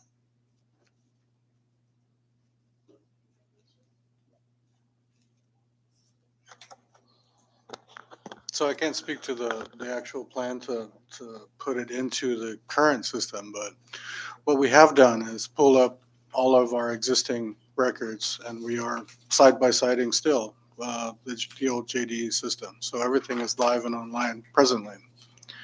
At some point, we're going to have to discuss and map out what that looks like to bring that in to the current system. But we So haven't done when you that. say side by side, Yeah. is that manual? Like, No, we're running both systems simultaneously. oh, okay. Yeah. Has finance looked into ERPs like Argos, which can help, I mean, for example, JD Edwards, right, is legacy system that we have. I'm sure there's all social security numbers, unique identifiers in there. There's a system called Argos that can, as long as you have the unique identifier, you can transfer it. Is it another question issue? So the translation of the data is one of the things that we have a huge problem with. The way it's mapped out, the way it's structured in the old system makes it very difficult to automate that process.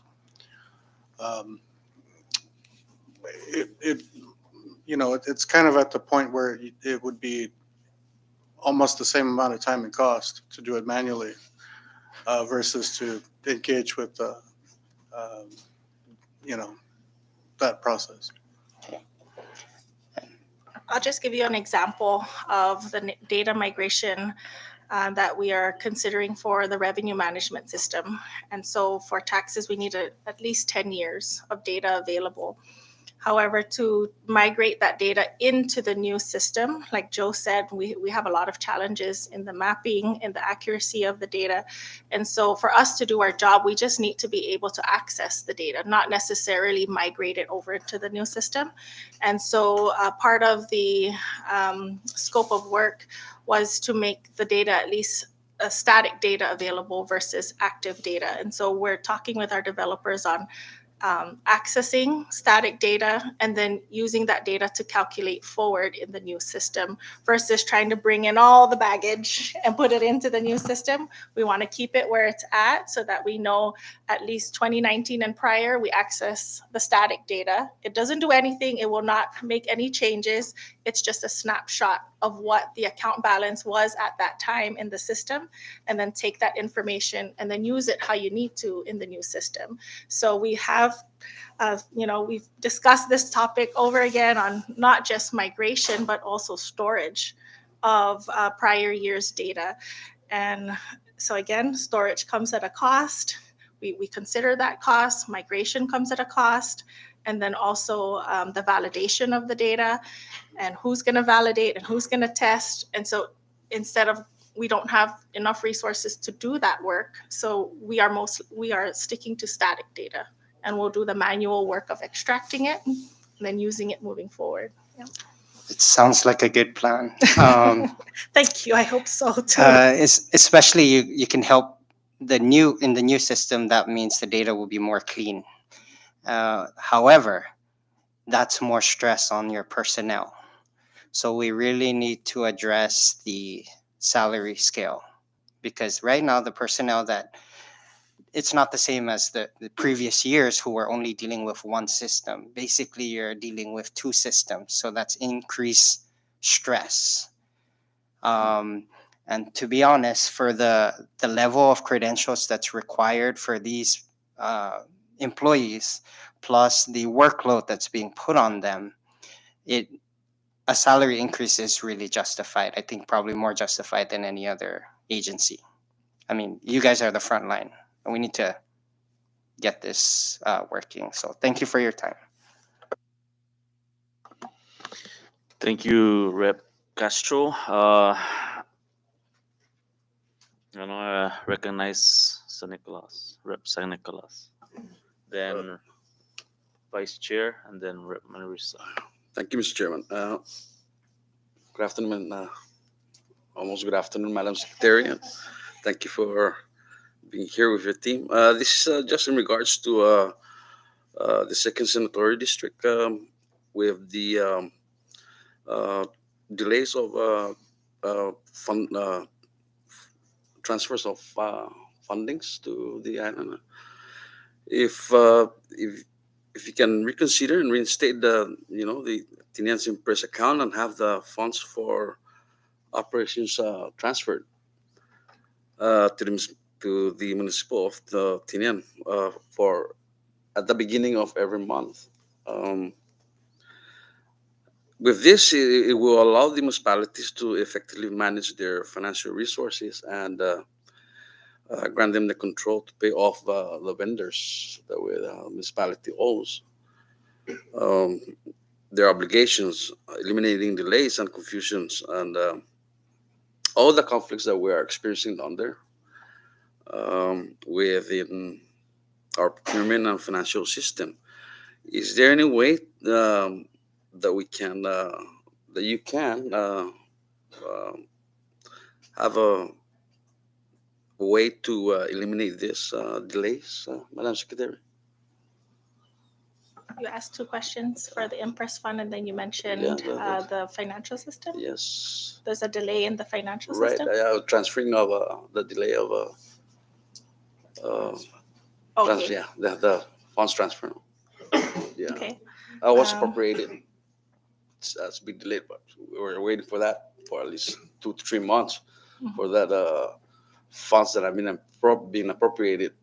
13 local law. Yes, yeah. Okay. Yeah. Well, I believe it's the same approach for the SNOW delegation as well in, setting the funds aside and making sure that Munis is configured to do that. And so I'm sure that we will apply the same approach for the SNOW delegation with the other senatorial districts. So yes, I will take that into. Oh, thank you so much. consideration. Thank you. The other thing is if in case of emergency situations like typhoon or natural disasters, no, they can appropriate a funding for emergency situations to provide the municipalities, right, no, to cover immediate recovery needs, such as, for example, we experienced super typhoon Yutu. It takes so much time and days, months. And recently we were experiencing typhoon Mawar that affected the municipality of Roda, and it's very evident that the funds need to be readily available in order to meet the needs to preparation phase on post recovery for the island of Roda, and for example, we have only one as a few service in Tinian, and they won't allow POs, yeah, yes, yeah, and requires prepayment, yeah, prepayment. If there's a way for you to help out with this uh, things that we're experiencing very hardly. Thank you. You, Mr. Chairman. Thank you. I'd like to just comment on what you stated regarding disaster mitigation, and in my recent attendance at the Government Finance Association conference, there was a session on disaster mitigation and what other states are doing, and to have those that have a successful policy in place really have both the legislature and the executive work together in either legislation that would dictate the disaster fund and what would trigger appropriations into that fund when a disaster hits, or just to adopt a disaster response policy. And so that is something that we would like to move forward with. We've also discussed in the fiscal response team, because we have Homeland Security there, we have Public Assistance Office in pre-position contracts, and that's what Acting Director BJ was talking about, is how do we prepare for the next disaster so that when the disaster hits, we're not scrambling to find a vendor for fuel or for food or for shelter or for debris removal. And so taking a more proactive approach, and I believe that is what will address the concerns that are being brought up regarding disaster mitigation. So thank you. Yes, we are working on that, and thank you. Thank you, Secretary. Members, we're hitting the 12 o'clock mark, so can we limit our questions to budget first, and then we can send this the fine staff to lunch, and we can ask more detailed questions. No, right now I apologize. I skipped Rep Julie, so I'll let Rep Julie go before Rep BJ and then Rep Marissa. No, so please. Thank you, Chairman. So the Cinema government obviously relies on tax collection to fund department operations expenses, employee salary, to say the least. My question is, how is your department addressing underreported cash receipts from business establishments out there? I've encountered numerous businesses that either they don't issue receipts or they claim the bank transaction, the credit card transaction, as a receipt. So, with that said, um, with the additional auditors that you're requesting for your department, is that part of job to go out there to those establishments and audit those businesses. I've seen a business that's been around for 3 years and they're non-compliant. They're in non-compliance with this issuance of cash register receipts. Yes, field work is part of the auditor's job. They do go out there and do a field audit with the help of the enforcement officers. And what was the other question? How are you addressing uh, this non-compliance, these businesses that are non-compliance of issuing cash register receipts? Is it I'll add on to what Acting Okay, Director thank you. Alvarez mentioned about, yes, that's part of the work when conducting an audit. The most successful initiative that we had was the partnership between the enforcement branch and the audit branch together, because the enforcement branch visits these businesses, inspects their business license, and inspects whether they're issuing sales receipts. And so when they go out alone, they're inspecting for compliance and doing random inspections. And should they have any high risk cases, they forward it to the auditors. And from there, it triggers an audit process where there's required notices to be sent to the taxpayer. But then they also have the ability to go in and look in their bank accounts and other audit tools, right, to audit their finances. And so when we put those two branches together to inspect receipts and then also audit at the same time, that's where we were able to find more underreporting.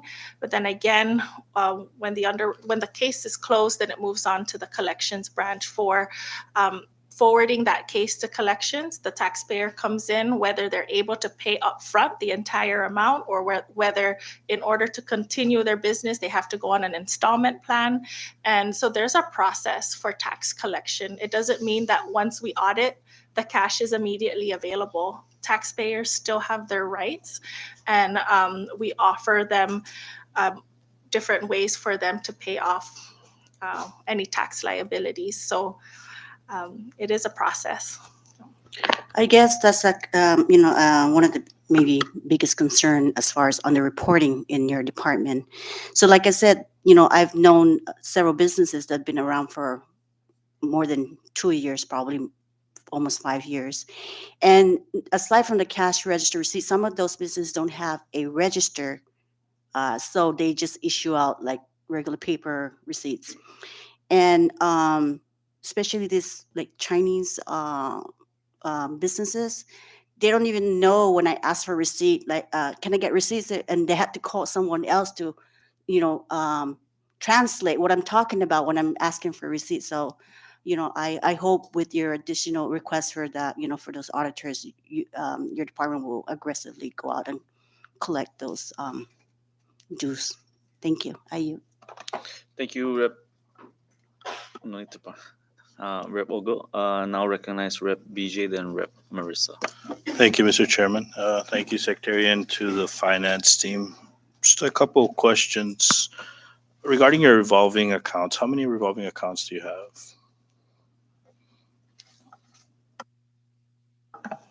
I believe we have one set up for customs, which is your CQ, CIQ overtime, which was not suspended. So we still have those funds available to customs, which is helping with their operations. Yeah. Okay, good. Yeah, on top of that, we also have the asset forfeiture, and that is a share that is that we take. If there's any case with the federal government, like drug cases, if it's settled and there's any cash forfeited, that is shared among the other law enforcement that participated.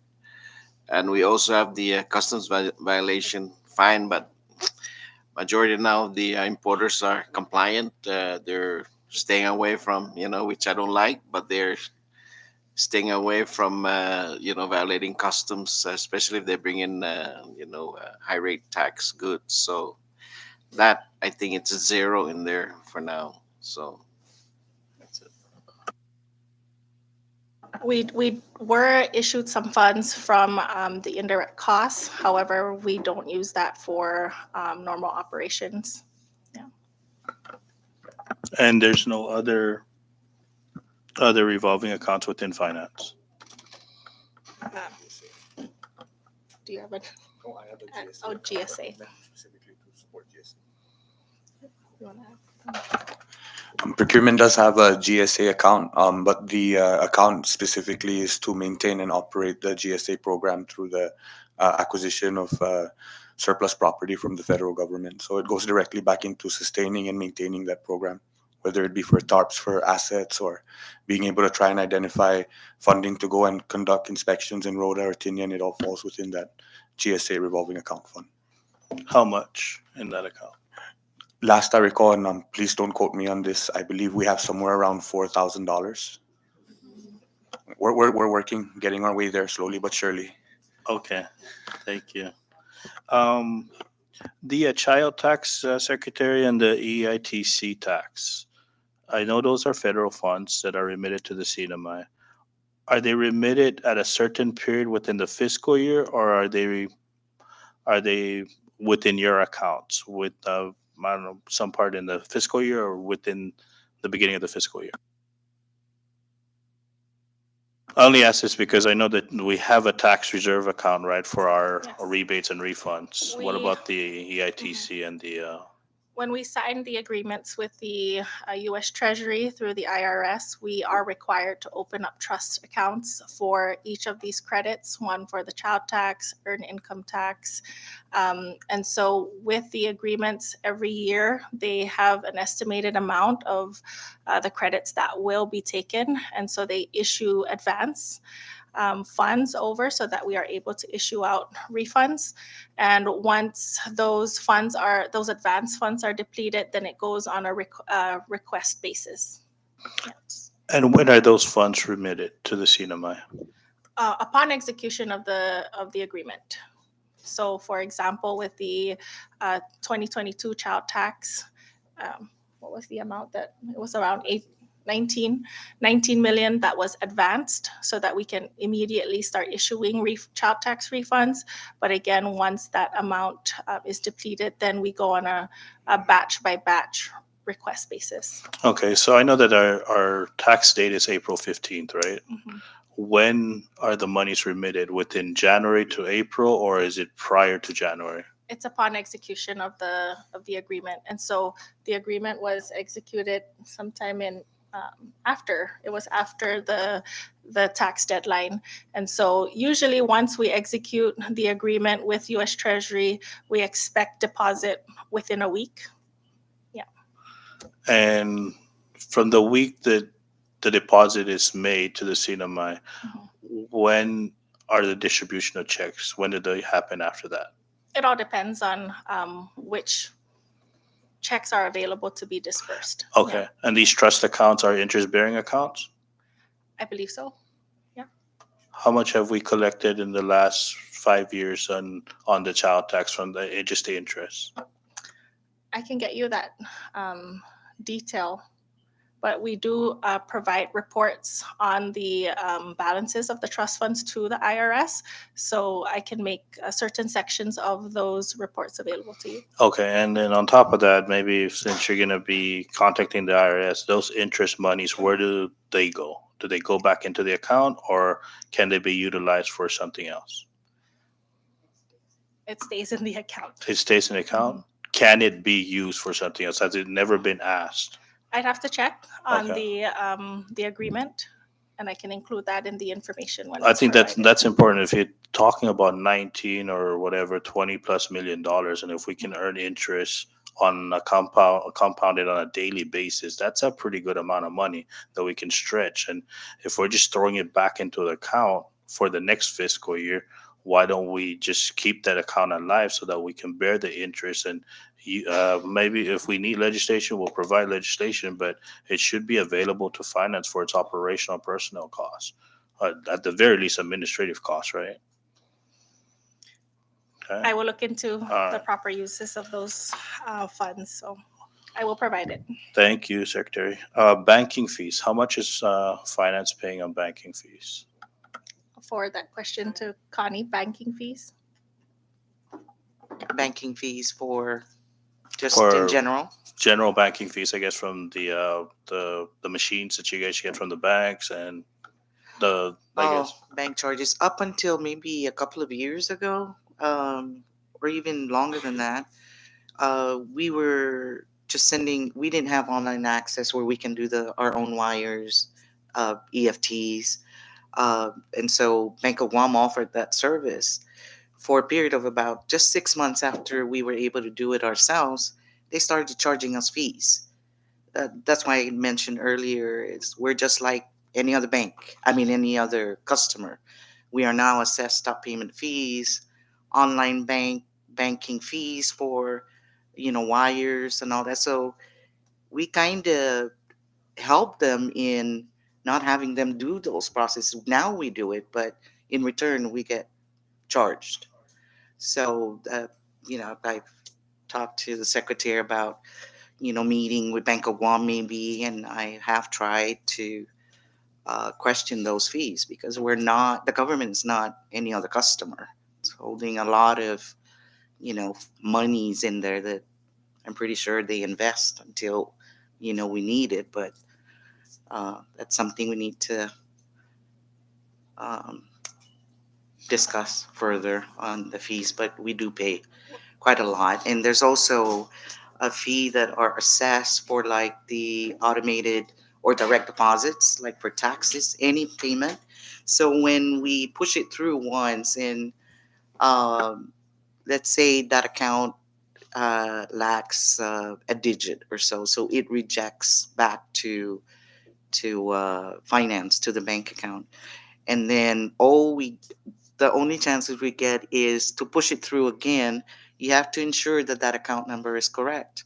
Otherwise, if it rejects for the second time, we get suspended on using EFT services. In order for us to get back on there, we have to make the corrections, provide Bank of Guam that, and for them to lift it, there's now charging us $1,000 each time that we get suspended. So, it's a lot of fees that. Okay. Well, I bring this up because I think it's important for finance to sit with Bank of Guam because there's an existing statute that was passed in the 12th legislature that we can reawaken against the banking institutions. Right now, when the government takes out a loan from the banking institutions, they're supposed to remit the interest of that loan back to the government. Unfortunately, the existing statute restricts that from them. I'm sure that the banking institutions had something to do with that legislation back in those days. So I think we should really consider meeting with Bank of Guam, or we should consider revisiting that statute with the councils from the Department of Finance to make sure that monies are deducted from the actual fees that's being collected from finance for I guess whatever banking fees that they charge. So I mean that's something that we should consider meeting with. I'll provide you guys the statute, but that's something that you can use as a leverage to your negotiation with Bank of Guam. Because if we reawaken that statute, Bank of Guam should be paying the CNMI right now at just that $25 million loan, roughly about $6 to $8 million in the next 3 years. And I don't know if that's the cost that you guys are paying to Bank of Guam, but I'm sure that interest is a lot bigger because that money's staying stagnant and they're using the government monies to provide loans and making more money for the Bank of Guam. Just go ahead, Madam Treasurer. We recently, oh, we had a meeting and that kind of came up. I think it's called a compensating balance, and we are going to look into it. But I think that's exactly what you're saying is the monies that we keep in the bank daily, they invest that, and so their earnings should really be.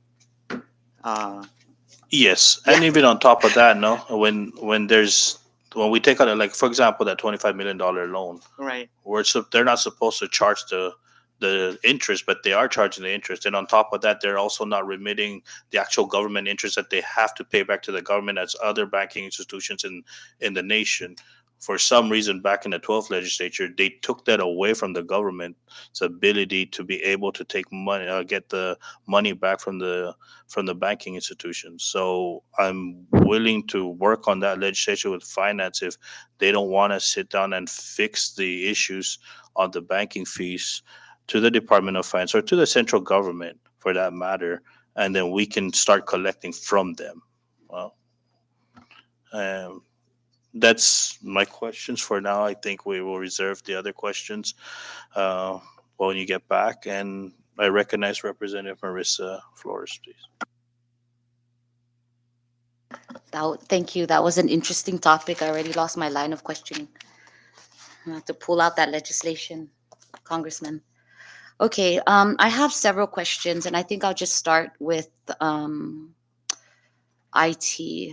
I do understand the need for the investment on cybersecurity and IT infrastructure, and I do feel the need that this should be provided some form of budgetary support, right? In the last year, or I'm sorry, in the last maybe 2 years since you guys are currently migrating from the JD Edwards to Munis, has there been any hacks or any ransoms against the software or this? Are we talking about just for the Department of Finance Yes. or CNMI? Actually, just the CNMI. Sure. There have Yes. been several, yes. How many? That were disclosed, 4. 4? Yes. Were there ransoms paid, or how were those addressed? No, so the attacks were mitigated. Mitigated? Okay. Yes. Can you tell us a little bit about that mitigation process and how that works? So once well,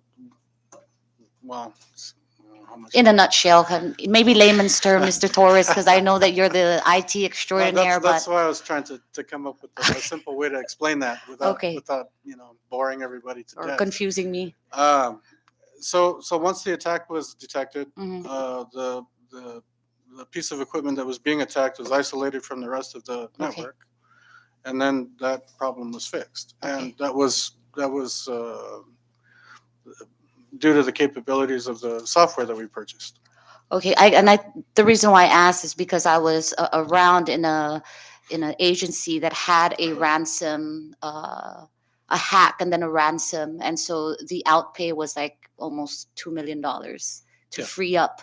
So I get I understand the importance of cybersecurity. I mean, this could totally deplete, Yeah, you quickly. know, Yeah.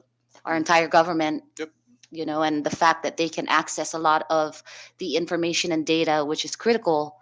So I do get it, and I will try to advocate my best. I mean, this is a lot of money as far as cybersecurity is concerned.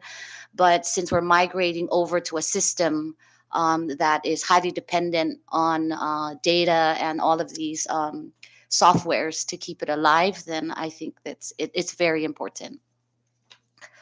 How many people do you have currently that are, I guess, tech savvy to assist you? And are they capable to assist you, or will they need more training? In what regard? The cybersecurity thing? We Cybersecurity, have the 0 migration. cybersecurity people. Oh boy. Yeah. Okay. So we pay. Actually, we have a security operations center as part of the cost of Sentinel-1, and also our current network security provider. They provide us with security personnel. And that comes out of your operations budget?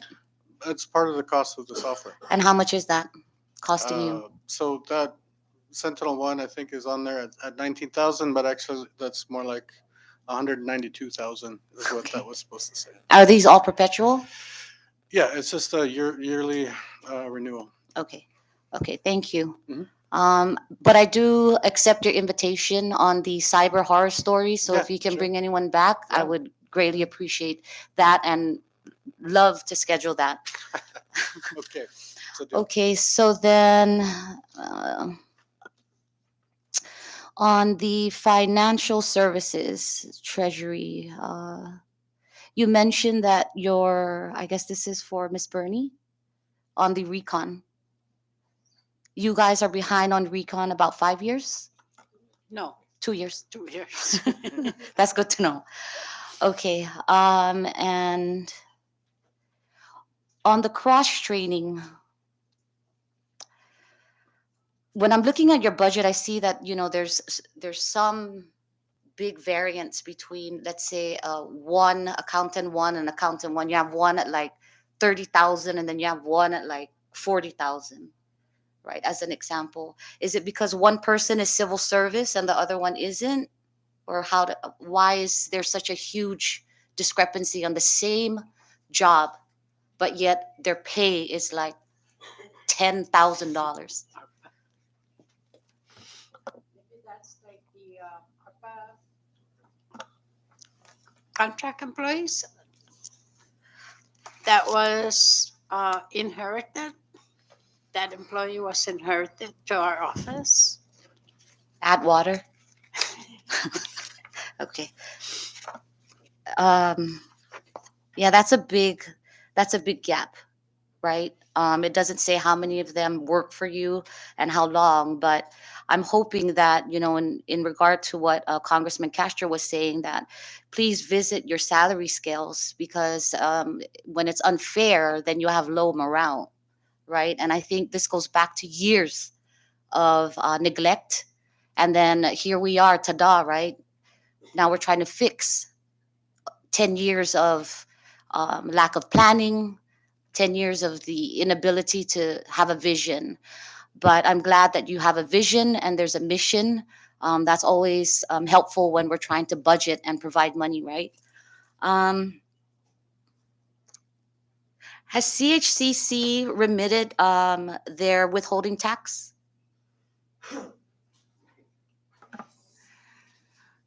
I believe CHC disclosed some of their tax information. They did. And we are in current discussions with CHC. So the answer is no. Um, Yes or no? They are beginning to, or they're planning to. And so to give you accurate information, I think I'd need to get that for you. But they did acknowledge that Have they information. remitted, yes or no?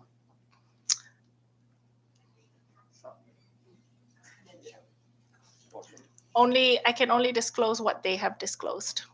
Okay, well, I'm just referring back to the Senate hearing. So they said they haven't remitted their withholding taxes. So has the Because Secretary of it's- Finance received any remittance in regard to the withholding taxes of their staff?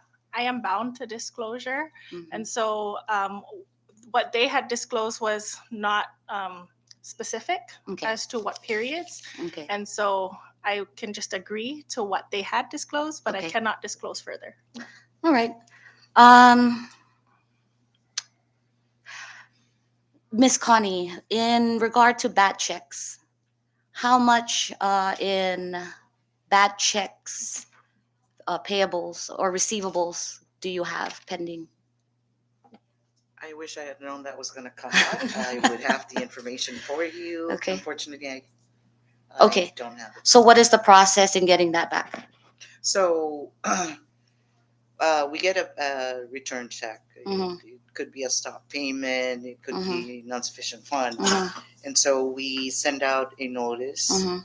to the maker of that check, Mhm. first and final notice with a $25 fee. We restrict them from writing the same bank account Mhm. anywhere in the CNMI. Well, the government. So for 6 months or until they pay the principal amount plus the fee, Mhm. then they can go back and use the same account. Okay, so can you give us that information, please? Sure. At some point. The other thing too, and I'm going to discuss it with the secretary. I think that return check fee should Increase. go up I to was at just least about to say that. 150 maybe, so they're Sure. discouraged from writing. Oh, awesome. Okay, well, since you gave us an amount, we can probably put that there. How much are you guys paying currently now at rent and revenue and tax at Joten, your Joten building? Now, do you have that specific? information. Yeah, I believe it's around 7,000 a month. A month. Yeah. And when you guys are, now that you guys have plans to build this new Mhm. building, will you be vacating that Oh, for premises? sure. Yes. Okay.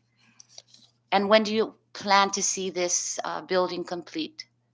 Well, we're hoping that the design would be complete by November and then construction to begin by next year. But again, that's a separate process of bidding Right. out the contract. Okay. And so only until then we'll know how long the project will take. Mhm. We're hoping that at least within 2 years. Okay. So you had an A&E design, and then you said that there were some changes. How much Yes. did that cost you? Was there a change? Obviously, there was a change order. Yes. Was there a fee that was applied to that? Yes. How much? It was around 200,000 for the reduction in scope.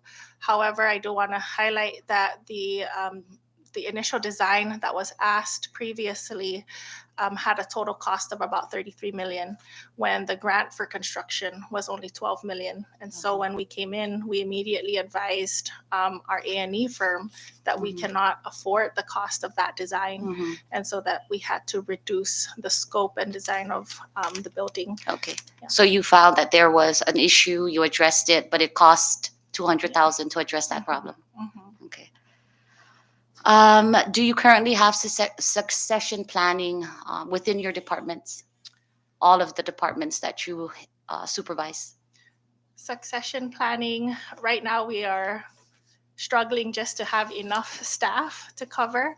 And so as far as coverage, we usually tap on employees that have shown the leadership skills to step up into leadership positions. And so that is part of the building of capacity that we really need to have. Otherwise, each director really just identifies who steps into their position. Do you encourage self-assessment? Yes, we do. Okay.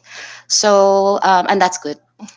So going now, let's kind of switch to the tax, right? You mentioned something about your auditors. In your budget, you only have one auditor budgeted in rev and tax. There's only one auditor. Well, yeah, auditor, but she still does the job of a revenue agent. Okay. And then it costs about 12,000 to get this training. I just wanted to clarify that our auditors are called revenue agents, Okay. but it depends on their classification at time of hiring, whether they were using the classification of an auditor versus the classification of a revenue agent, depending on their qualifications. So that also changes their salary. Yes. Okay. So you said it cost about 12,000 to bring this tax person to come and provide a training. No, that was the cost of sending one person to Guam. Okay, and then you also mentioned that someone didn't complete the training. Yeah. And that cost you about $12,000. Well, the $12,000 was provided through a grant from Okay. DOI to help us build our Okay. capacity. Uh-huh. But the training was held at the beginning of the pandemic, and it was cut short, Okay. and the person had to return. So at least at that time, it cost 12,000 to send one person, and I don't have quotations for today what it would cost to bring a former IRS agent to conduct training here. So do you is there the option for a train the trainer certification in this regard? I believe there is, but again, it's the capacity of who can we train that can absorb such complex training, and typically the training period is 6 weeks. Mm-hmm. And they try to absorb as much as they can and then come back and train the others. That's what we've been doing. Mm-hmm. But I believe there would be more benefit by having a trainer come here where more people can access the actual trainer and learn from them. Yeah. Okay. And then you also mentioned about the administrative hearing component and the vacancy to that. Have you considered checking with the CNMI Bar Association for a specific tax attorney who can aid in this process? We do have a tax attorney assigned to our office by the AG. And so, but we have not reached out to the Bar Association. Okay. Do you pay the AG for this service? I believe he's funded under our department. How much? I'm not sure.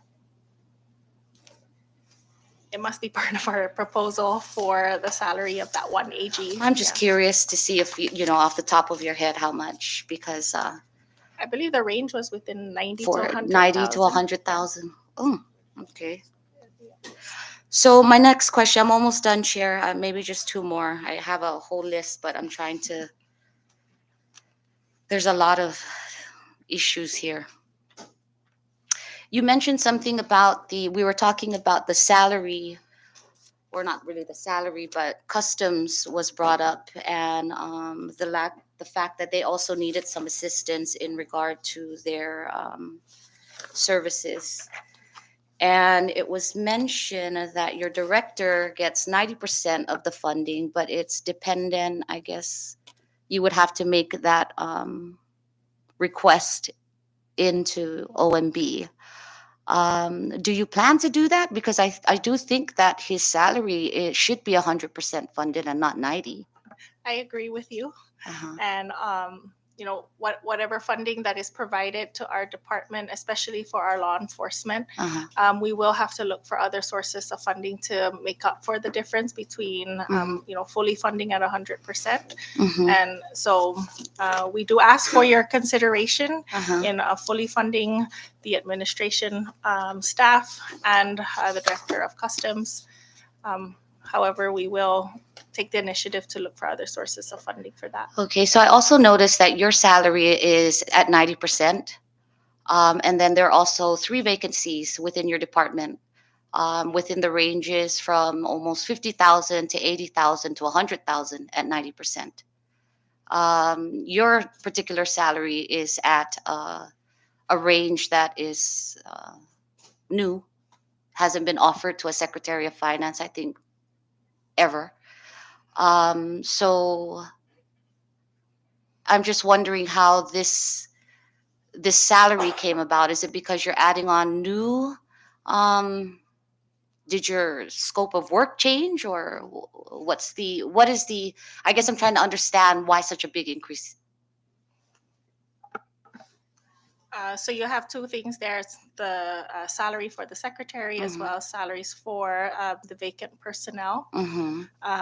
And so as far as our proposal, Mhm. I know that we included the statutory salary for the secretary's office.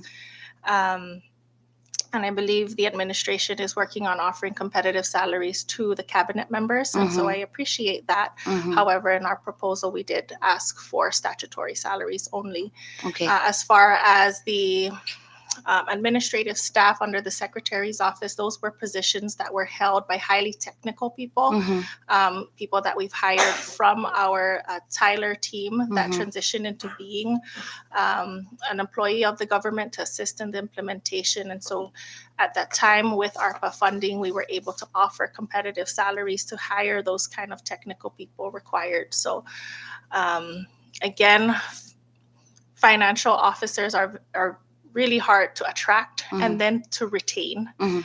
And so again, with your support, you understand the state of our fiscal situation, and we are always reaching out to qualified people, whether they're willing to come and work for the government. However, the salaries are just not attractive. And so with what we have there in the vacancies, we're really hoping to attract people with the proper technical background, financial background, so that they can come in and start working versus hiring somebody at a much lower salary. And then the expectation also is that they need a couple years to learn government accounting. So again, we appreciate the support in allowing us to attract personnel under the Secretary's office for our operation. Okay. I have more questions, but I think in because of time, I'll go ahead and yield. Thank you for that, and thank you guys for coming. Appreciate it. Thank you, Rep Flores, for those questioning. I'm gonna wrap it up because the questions are not really directed directly to the budget requests. They were sort of tied in, but I want to thank the secretary for making herself available for team. I a quick recess. I'm gonna recess, and then we're gonna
And thank you to the viewing public. I will apologize for the delay. We had some questions that needs to be aired out with the Department of Finance.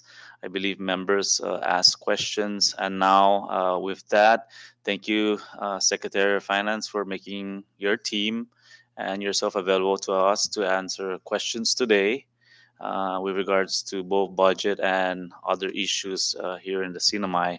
And with that, I offer you the floor for a closing statement, if any, if you choose so. Thank you. Of course. Thank you so much, Chairman. And thank you for all the members here today. Thank you for the invitation and the opportunity for each division to share their critical needs with you, and for the opportunity to share some insight into our operations and our challenges and what we really need to have a fully functioning, high efficiency department. However, we are in the same boat with everybody else, and we will do our part to cut costs and try to maintain the services that we provide. But again, like everybody else, we're asking for your support and consideration in the critical areas, to help us do our jobs well, to help us collect the much needed revenue for the government. And we will continue to work with you to provide you as much information that we can to help in your decision making process.